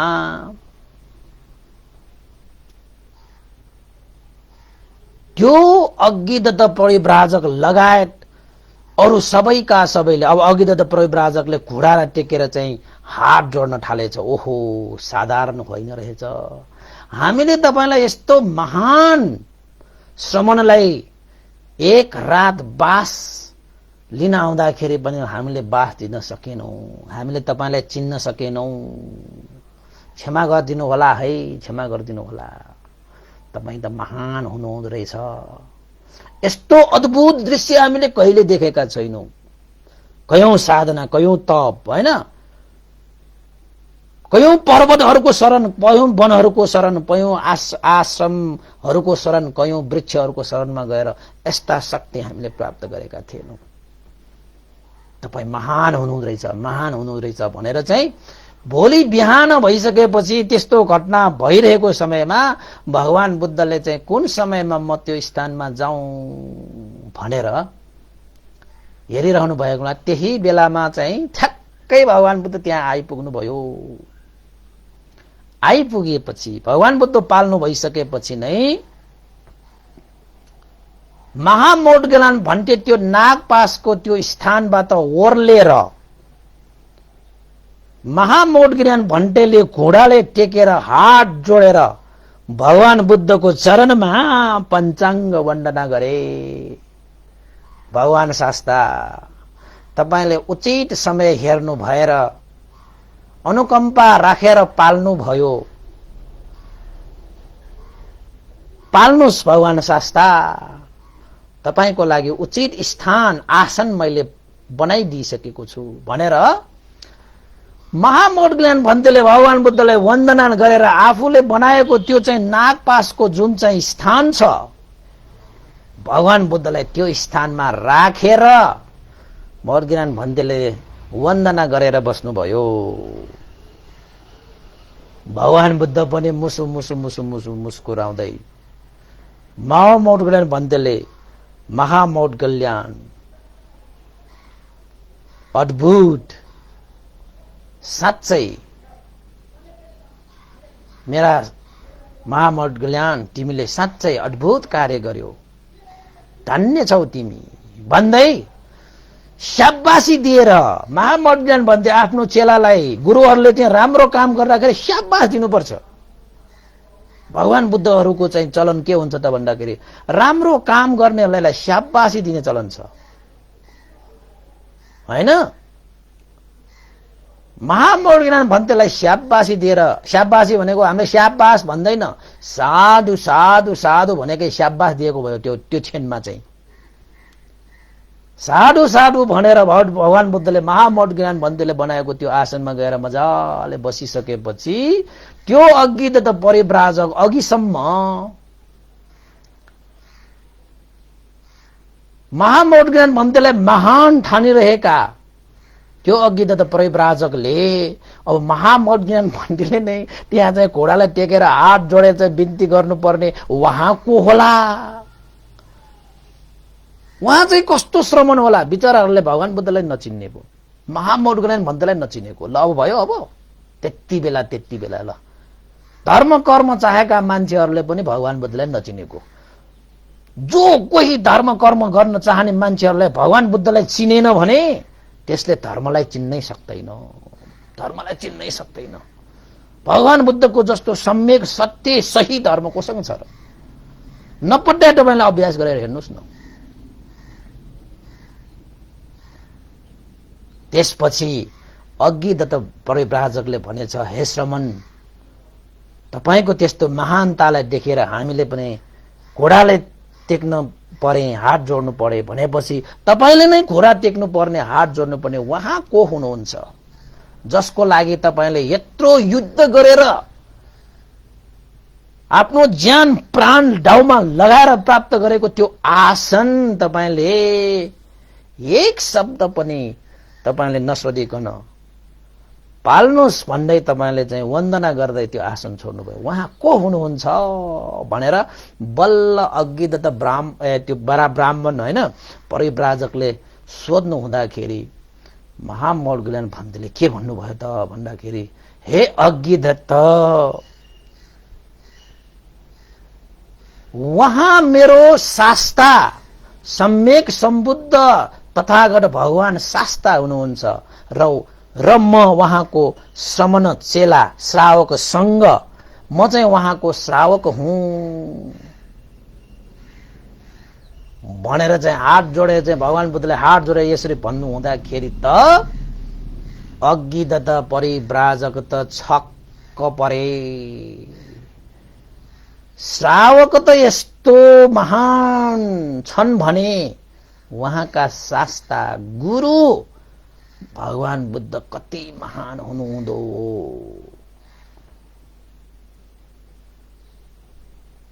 ओहो, आज चाहिँ साँच्चै हाम्रो जीवन धन्य भयो।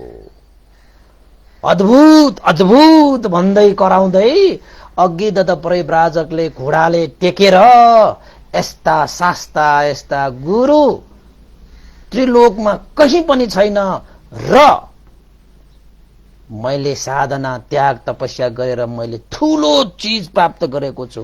आज भगवान बुद्धको सामुन्ने त मेरो त्याग तपस्या मेरो साधना मेरो प्राप्ति त के पनि होइन भनेर भगवान बुद्धको त्यो दृश्य देखेर चाहिँ अचम्मित भएर बस्नु भएछ, तपाईको शास्ता गुरुले कस्तो उपदेश दिनुहुन्छ होला। जस्तो कुरा भइसकेपछि भगवान बुद्धले ती अज्ञात परिव्राजक सबैलाई त्यही चाहिँ नागपासको आसनमा बसेर उपदेश दिए र प्रश्न गरे, हे अज्ञात, तिमीले आफ्ना शिष्य र आफ्ना अनुयायीहरूलाई कस्तो उपदेश दिने गरेका छौ? कस्तो शरणमा जानुपर्छ भनेर तिमीले उपदेश दिने गरेका छौ? त अज्ञातले के भने त भन्दाखेरि, भगवान शास्ता, मैले आफ्ना चेला र अनुयायीहरूलाई पर्वतको शरणमा जाओ, वनको शरणमा जाओ, आराम स्थलको शरणमा जाओ, वृक्ष देवहरूको शरणमा जाओ। जुन शरणमा गइसकेपछि मनोकामना मनोइच्छा परिपूर्ण हुन्छ, सम्पूर्ण दुःखबाट मुक्त हुन्छ, सुख शान्ति प्राप्त हुन्छ भनेर मैले उपदेश दिने गरेको छु भगवान शास्ता। त भगवान बुद्धले के भन्नुभयो, हे अज्ञात परिव्राजक, तिम्रो हृदयले जुन चाहना गरेको, लक्ष्य राखेको, उद्देश्य राखेको सही छ, तर तिम्रो हिँडाइ गलत छ। यस्ता पर्वतको शरणमा, वनको शरणमा, आराम स्थलको शरणमा र वृक्ष देवको शरणमा गएर कसैले दुःखबाट मुक्त प्राप्त गर्छ भन्ने हुँदैन। सुन, कस्तो शरण जानुपर्छ भन्ने म सिकाउँछु भनेर भगवान बुद्धले नागपासमै बसेर देशना गर्नुभयो। आहा, कति राम्रो भन्नुभयो। बहुङ्वे शरणं यन्ति पब्बतानि वनानि च आराम रुक्ख चेत्यानि मनुष्या भयो तज्जिता। हे अज्ञात ब्राह्मण परिव्राजक, मनुष्यहरू भनेको भयको कारणले, त्रासको कारणले, डरको कारणले पर्वत, वन, वृक्ष, आराम वृक्ष, चैत्यहरूको शरण गमन गर्दछन्। डरको कारणले, भयको कारणले, त्रासको कारणले जान्छ त्यस्तो।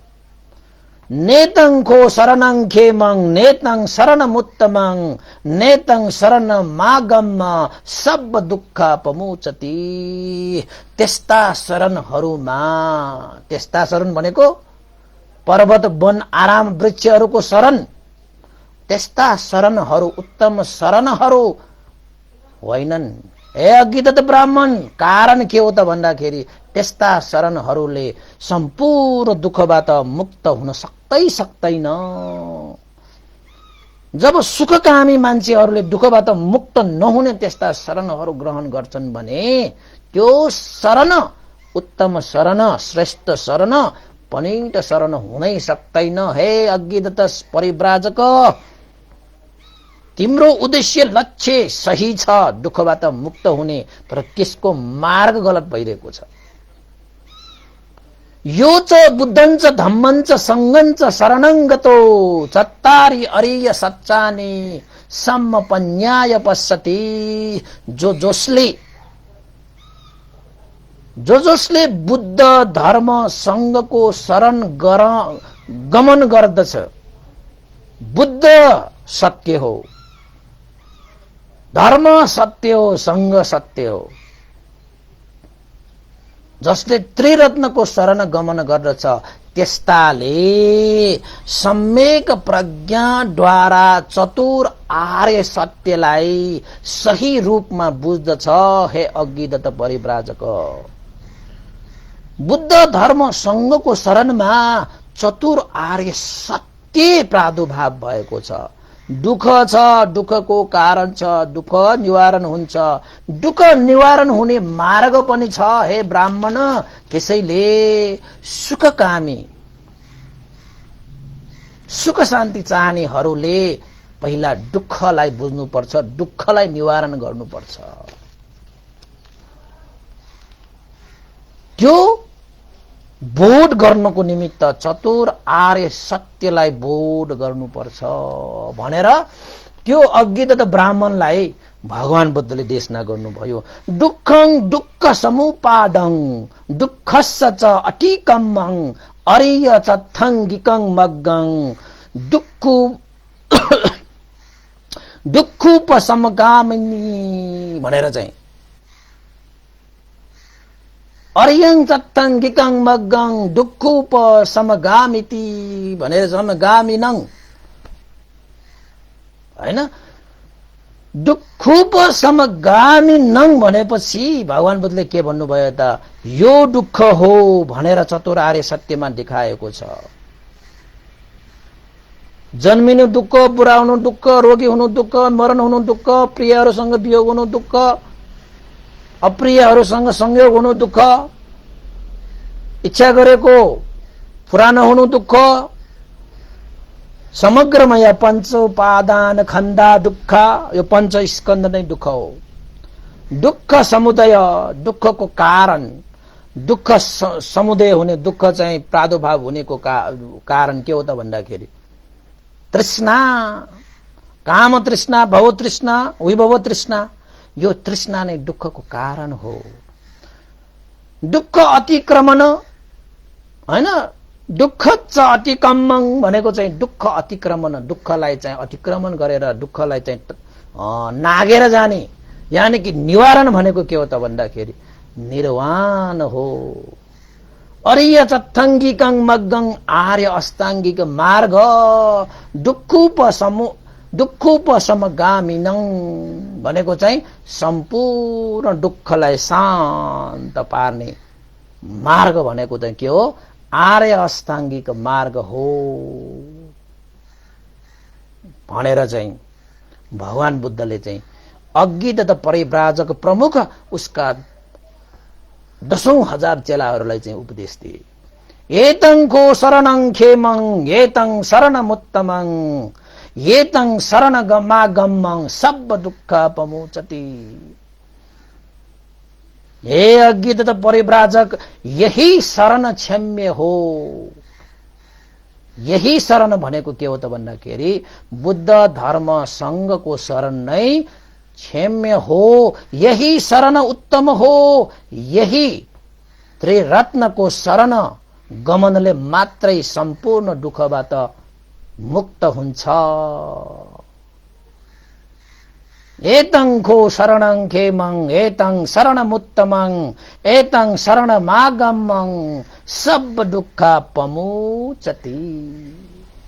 सम्पूर्ण दुःख जति पनि यो संसारमा हामी जन्मिसकेपछि यो दुःख त्यो दुःख, नाना दुःख, बाहिरी दुःख, भित्री दुःख, जति पनि यो संसारमा भएका दुःखहरू छन्, त्यो दुःखबाट मुक्त हुनको निमित्त त्रिरत्नको शरण नै उत्तम शरण हो, श्रेष्ठ शरण हो, पनित शरण हो। हे अज्ञ दत्त परिव्राजक, तिमीले पनि दुःखबाट मुक्त हुनको निमित्त उद्देश्य लक्ष्य राखेर राजपुरोहित जस्तो पदलाई पनि त्यागेर प्रवज्ञा ग्रहण गरेका छौ। तिम्रो उद्देश्य सही छ, तर तिम्रो गलत मार्ग छ। पर्वतको शरणमा गएर, वनको शरणमा गएर, आराम स्थलको शरणमा गएर, वृक्षको शरणमा गएर कसैले पनि सम्पूर्ण दुःखबाट मुक्त हुनै सक्दैन। त्यसैले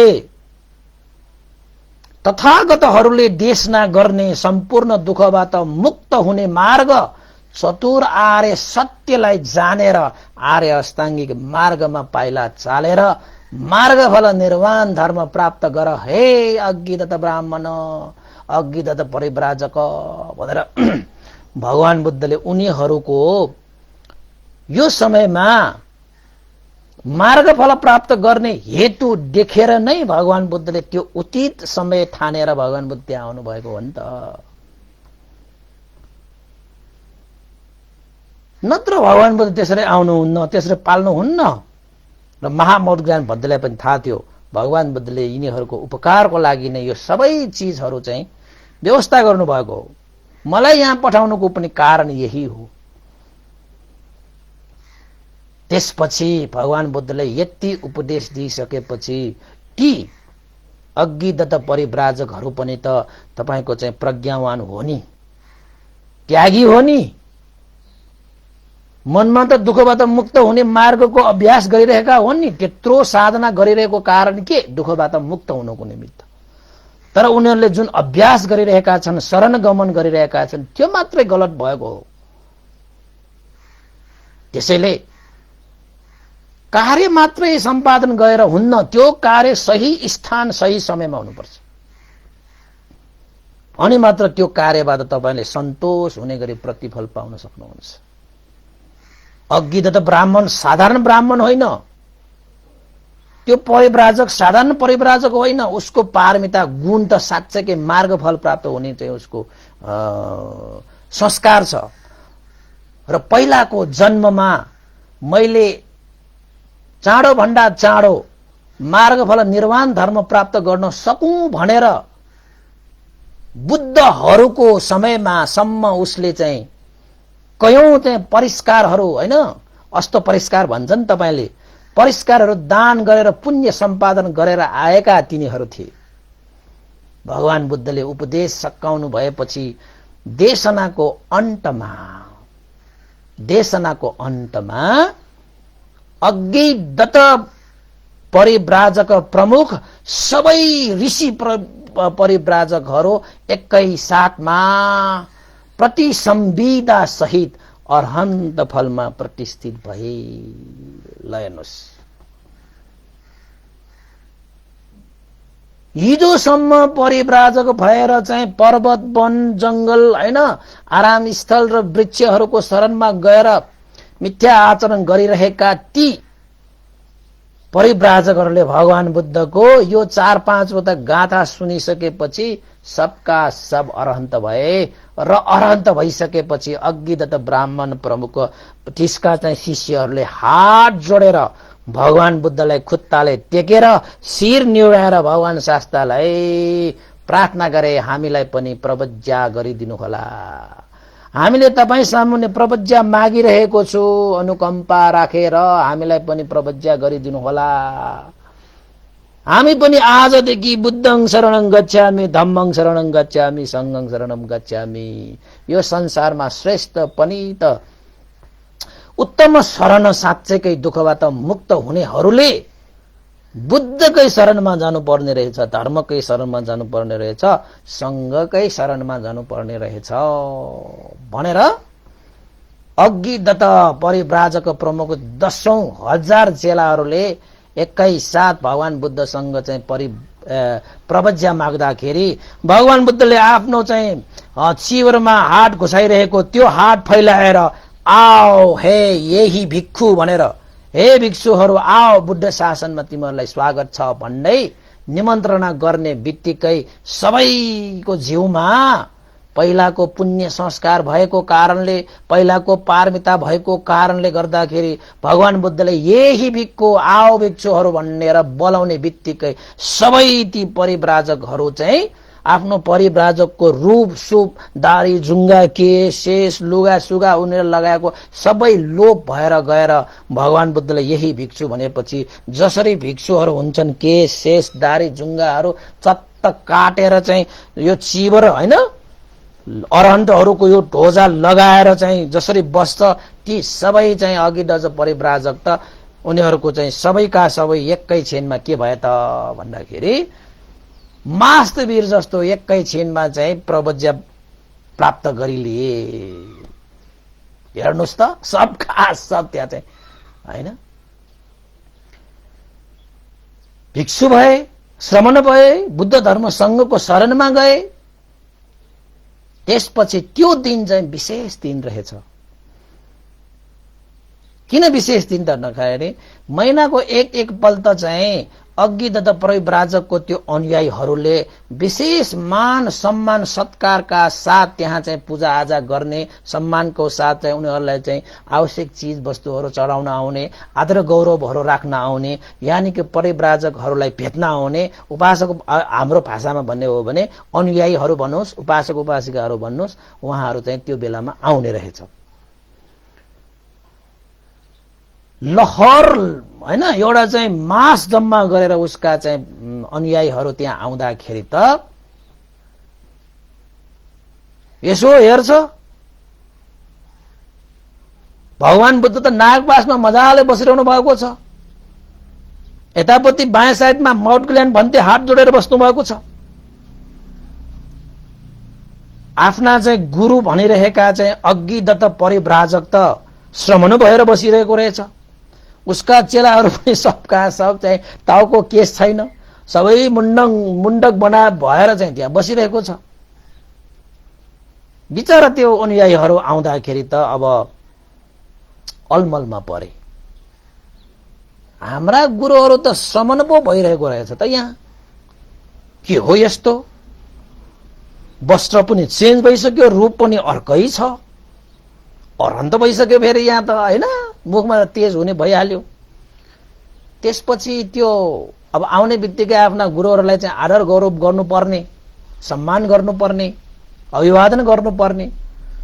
अनुयायीहरूलाई त के गरौँ, यो चाहिँ तथागत हैन भगवान बुद्ध ठुलो कि यो चाहिँ नागपासमा बसिरहेको, न हाम्रो चाहिँ अग्निदत्त ब्राह्मण ठुलो, कसलाई हामीले चाहिँ वन्दना गर्ने, के गर्ने, कसो गर्ने।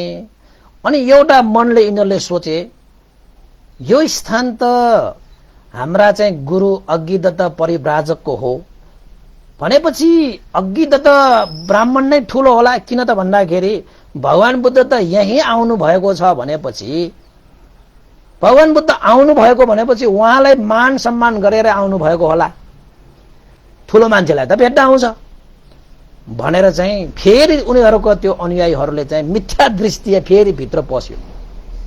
उनीहरूले चाहिँ त्यो चाल पाउन सकेन कि उनीहरूको आफ्नो दिमागले सोचे कि भगवान बुद्धले नै हाम्रो गुरुलाई भेट्न आएको हुनुपर्छ, त्यसैले चाहिँ हाम्रै गुरु ठुलो होला, हाम्रै गुरुलाई वन्दना गर्नु पर्यो भनेर चाहिँ चित्त उत्पन्न हुने बित्तिकै भगवान बुद्धले चाहिँ अग्निदत्त परिव्राजक हैन, अग्निदत्त अब चाहिँ भिक्षु भइसक्यो नि, हे अग्निदत्त आफ्ना अनुयायीहरूको संशय शंका निवारण गरिदेऊ भनेर भनिसकेपछि अग्निदत्त त्यो ब्राह्मण त्यो परिव्राजक हैन अहिले त भिक्षु भइसकेको छ। के भन्यो त भन्दाखेरि मैले पनि यही समय कुरिरहेको, मनमा पनि मलाई यही चित्त उत्पन्न भइरहेको हो भगवान शास्ता कि मैले आफ्ना अनुयायीहरूको अब संशय शंकाहरू निवारण गर्नुपर्छ। अनि के भने त भन्दाखेरि अनुयायीहरूको चाहिँ तिर फर्केर भगवान बुद्धलाई हात जोडेर के भने त भन्दाखेरि वहाँ भगवान शास्ता मेरा गुरु हुनुहुन्छ भने म उहाँको श्रावक हुँ भनेर आफ्नै मुखबाट भगवान बुद्धलाई वन्दना गरेर आफू श्रमण, भगवान बुद्ध आफ्नो चाहिँ शास्ता गुरु भनेर वन्दना गरी देखाइसकेपछि अब ती सम्पूर्ण जति पनि अनुयायीहरू छन् त्यहाँ, ओहो हाम्रो गुरु भन्दा पनि गुरु रहेछ, हाम्रो गुरुले जुन पाइला चाल्नु भएको छ त्यो पाइलामा हामी सदा हिँडेर आइरहेका, आज हाम्रा गुरु लगायत हाम्रा चाहिँ गुरुका चेलाहरू सबै भगवान बुद्धको शरणमा गइसकेको रहेछ। उहाँको पाइला उहाँले हिँड्नु भएको बाटोमा आजसम्म हिँडेर आएका थियौं भने अब उहाँ पनि यो मार्गमा हिँड्नु भएको छ भने हामी पनि त्यही मार्गमा हिँड्नु पर्छ भनेर अनि सबै त्यो अनुयायीहरू पनि भगवान बुद्धको शरणमा, धर्मको शरणमा र संघको शरणमा यानी कि त्रिरत्नको शरणमा गएर सबैले चाहिँ वन्दना सत्कार गरे। त्यति बेला वन्दना चाहिँ गरेर यिनीहरूको चाहिँ मनमा त्यस्तो वन्दना गर्ने चाहिँ तपाईको चाहिँ किन त्यस्तो एकैचोटि श्रद्धा आएको त भन्दाखेरि सानो तिनो तरिकाले त्यो चाहिँ अग्निदत्त परिव्राजकले भगवान बुद्धलाई वन्दना गरेको थिएन। कसरी वन्दना गरेको त्यो पनि म तपाईलाई बताउँछु।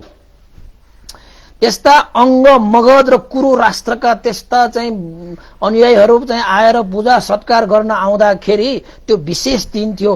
त्यो अग्निदत्त ब्राह्मणले त भगवान बुद्धलाई त्यो वन्दना गरेको कस्तो त भन्दाखेरि 60 पल्टसम्म माथि आकाशमा उडेर 60 पल्टसम्म तल आएर सबैलाई देखिने गरी के त्यहाँको चाहिँ त्यो मासहरू धेरै ठूलो भएको कारणले गर्दाखेरि अगाडि मात्र देखाएर त पुगेन, मास त टन्नै थियो त्यहाँ। कसरी वन्दना गरे थाहा छ तपाईलाई? माथि हात जोडेर चाहिँ बिन्ती गरेर, भगवान शास्त्रलाई बिन्ती गरेर आकाशमा उडे। एकपल्ट उडेर फेरि तल आयो, फेरि भुइँबाट फेरि 60 पल्टसम्म आकाशमा उडेर वरा डोड गरेर सबका सब त्यो मासलाई चाहिँ म उहाँको श्रमण हो, भगवान बुद्ध मेरा शास्ता हुनुहुन्छ, म उहाँको श्रमण हुँ, भगवान बुद्ध मेरा शास्ता हुनुहुन्छ भनेर, गुरु हुनुहुन्छ भनेको शास्ता भनेको। त्यसरी चाहिँ उहाँले चाहिँ त्यो वाचन गरिसकेपछि अनि त्यो अनुयायीहरू साराका साराले भगवान बुद्धलाई वन्दना गरेका। ल हेर्नुहोस् त, आकाशमा उडेर हात जोडेर बिन्ती, त्यो दृश्य कस्तो होला? भगवान बुद्धले हात उठाएर अज्ञिदत परिव्राजक, हे अज्ञिदत भिक्षु, तिम्रो कल्याण भयो, तिम्रो चाहिँ चेला शिष्यहरूको पनि कल्याण भयो र तिम्रो अनुयायीहरू साराका सारा कल्याण भए। जसले जसले चाहिँ बुद्ध धर्म संघको शरणमा जान्छ उनीहरूले सम्पूर्ण दुःखबाट मुक्त हुन्छ। सबैको कल्याण भयो, सबैको मंगल भयो, सबैको जय भयो भन्दै भगवान बुद्धले सबैलाई त्रिरत्न शरण गमन गरेर सबैको उपकार गरिदिए, सबैको उपकार गरिदिए। यसरी अज्ञिदत परिव्राजक प्रमुख उसका शिष्य र अनुयायीहरूको शरण गमन गरिसकेपछि भगवान बुद्धको शासनमा थुप्रै थुप्रै उन्नति प्रगति वृद्धि भए। किन त भन्दाखेरि अज्ञिदत परिव्राजक त्यो साधारण गुरु थिएन त्यति बेलाका, तर उद्देश्य दुःखबाट मुक्त हुने भए तापनि उनीहरूको मार्ग चाहिँ गलत भइरहेको कारणले गर्दाखेरि, साँच्चैकै शरण गमन गर्न नसकेको कारणले गर्दाखेरि उनीहरू दुःखमा नै परिरहेका थिए। तर जब भगवान बुद्धको शरण उनीहरूले पाए, भगवान बुद्धको उपदेश सुन्न पाए, उनीहरूले आफ्नो जीवनमा अमृत उपदेश सुन्न पाए, आफ्नो जीवनलाई धन्य पारे। त्यस्तै गरी हामी पनि धन्य छौं, हामी पनि भाग्यमानी छौं। हामी पनि यस्ता त्रिरत्नको शरणमा गएर हामीले भगवान बुद्धद्वारा देशित यस्ता उपदेशहरूलाई सुनेर साँच्चै हामीले आफैलाई चाहिँ भाग्यमानी ठानेर, सौभाग्यशाली ठानेर हामीले पनि हृदयदेखि त्रिरत्न शरण गमन गरेर भगवान बुद्धको चतुर आर्य सत्यलाई जानेर बुझेर त्यो अनुसार आफ्नो जीवनमा लागू गर्ने हो भने चाहिँ हामी पनि अवश्यमेव सम्पूर्ण दुःखबाट मुक्त भएर मार्गफल निर्वाण धर्मसम्म पनि साक्षात्कार गर्न सक्ने क्षमता हामीमा पनि छ है उपासक उपासिकाहरू। र भगवान बुद्धले सबैको कल्याण हो, सबैको मंगल होस्, सबैको जय होस् भने जस्तै आजको यो चाहिँ उपदेशले तपाईहरू मिथ्या दृष्टिमा परिरहनु भए तापनि आजको यो देशनाले तपाईहरूको मिथ्या दृष्टि सबै नाश भएर जाओस्, सबै हटेर जाओस्, समन भएर जाओस्, दमन भएर जाओस् र सम्यक मार्गमा आजैदेखि अहिलेदेखि पाइला चालेर अज्ञिदत परिव्राजकले आफ्नो जीवनलाई धन्य पारेर गए, त्यसरी सबैले आफ्नो जीवनलाई धन्य पार्न सकुन् भन्ने आशिष प्रदान गर्दै आजको उपदेश यही टुङ्ग्याउन चाहन्छु। सबैलाई साधुवाद। र पानी परिरहेको छ, घाँटी अलिकति भइरहेको छ हैन, ठिकै छ। आज अलिकति हिजो अस्ति भन्दा अलिकति लामो, मैले भने अलिकति लामो चाहिँ छ, अझै लामो थियो, मैले चाहिँ सर्टकट गरे हैन। पानी परेर चाहिँ अलिकति गला बसेको जस्तो। अब एउटा तातो पानी खाइदिनुपर्छ अनि चट्ट मिल्छ। र उपासक उपासकहरूको चाहिँ मैत्रीको कारणले गर्दाखेरि घाँटी त बलियो भएको छ। आज हाम्रो 148औं भाग होला। तपाईहरुले साथ दिनु भइरहनु भएको छ, एकदम साधुवाद छ। र भोलि बुबाको मुख हेर्ने दिन। हाम्रो नेपालको एउटा चाहिँ संस्कृति अनुसार बुबा आमा भनेका जिउँदो देवता हुन्, त्यसैले जिउँदो देवताहरूलाई पूजा सत्कार गर्नुस्, सेवा गरेर, मान गरेर, सम्मान गरेर, इज्जत दिएर, खुशी पारेर पूजा गर्ने हो। अक्षता छर्केर टीका लगाएर फूल चढाएर हैन त्यसरी पूजा होइन। सबैले जिउँदो देवतालाई पूजा गर्न सकोस्, सबैले सम्मान गर्न सकोस् भन्दै पनि अब भोलि पनि हाम्रो देशमा त हुन्छ नै हैन, भोलि पनि अब कतिले सुन्छ होला, भोलि सबै पनि बिजी होला, तैपनि भन्दै पनि बिजी होला, तैपनि समय निकालेर अवश्य देशना लिएर अवश्य उपस्थित हुने नै छौं। र आज भने बिदा हुन चाहन्छु। जति पनि पुण्य सम्पादन गरे त्यो पुण्यको अनुभवले बितेर गएका गुरु आचार्यहरू, श्रद्धेय गुरुवर ज्ञानपूर्णिक मास्तवीर भन्ते र आचार्य स्यादोजी उपन्दिता विवंश लगायत सम्पूर्ण गुरुहरू, बितेर गइसकेका सम्पूर्ण गुरुहरू, तपाईहरुको पनि बितेर गएका आफन्त ज्ञाति बन्धु इष्टमित्र कति छन् सम्झिनुस्।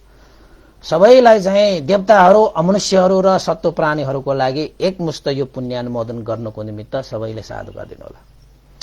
साधु साधु साधु इदं नो ज्ञातिनं होतु सुखितावन्तु ज्ञातयो इदं नो ज्ञातिनं होतु सुखितावन्तु ज्ञातयो इदं नो ज्ञातिनं होतु सुखितावन्तु ज्ञातयो ये तावता सम्मेहि सम्पदं पुण्य सम्पदं साम्बे देवानुमोदन्तु सर्व सम्पत्ति सिद्धिया एतावता सम्मेहि सम्पदं पुण्य सम्पदं साम्बे सत्ता अनुमोदन्तु सर्व सम्पत्ति सिद्धिया एतावता सम्मेहि सम्पदं पुण्य सम्पदं साम्बे भूता अनुमोदन्तु सर्व सम्पत्ति सिद्धिया। साधु साधु साधु। भवतु सब मंगलं, सबैको दिन मंगलमय होस्, कल्याणमय होस्। साधु साधु साधु।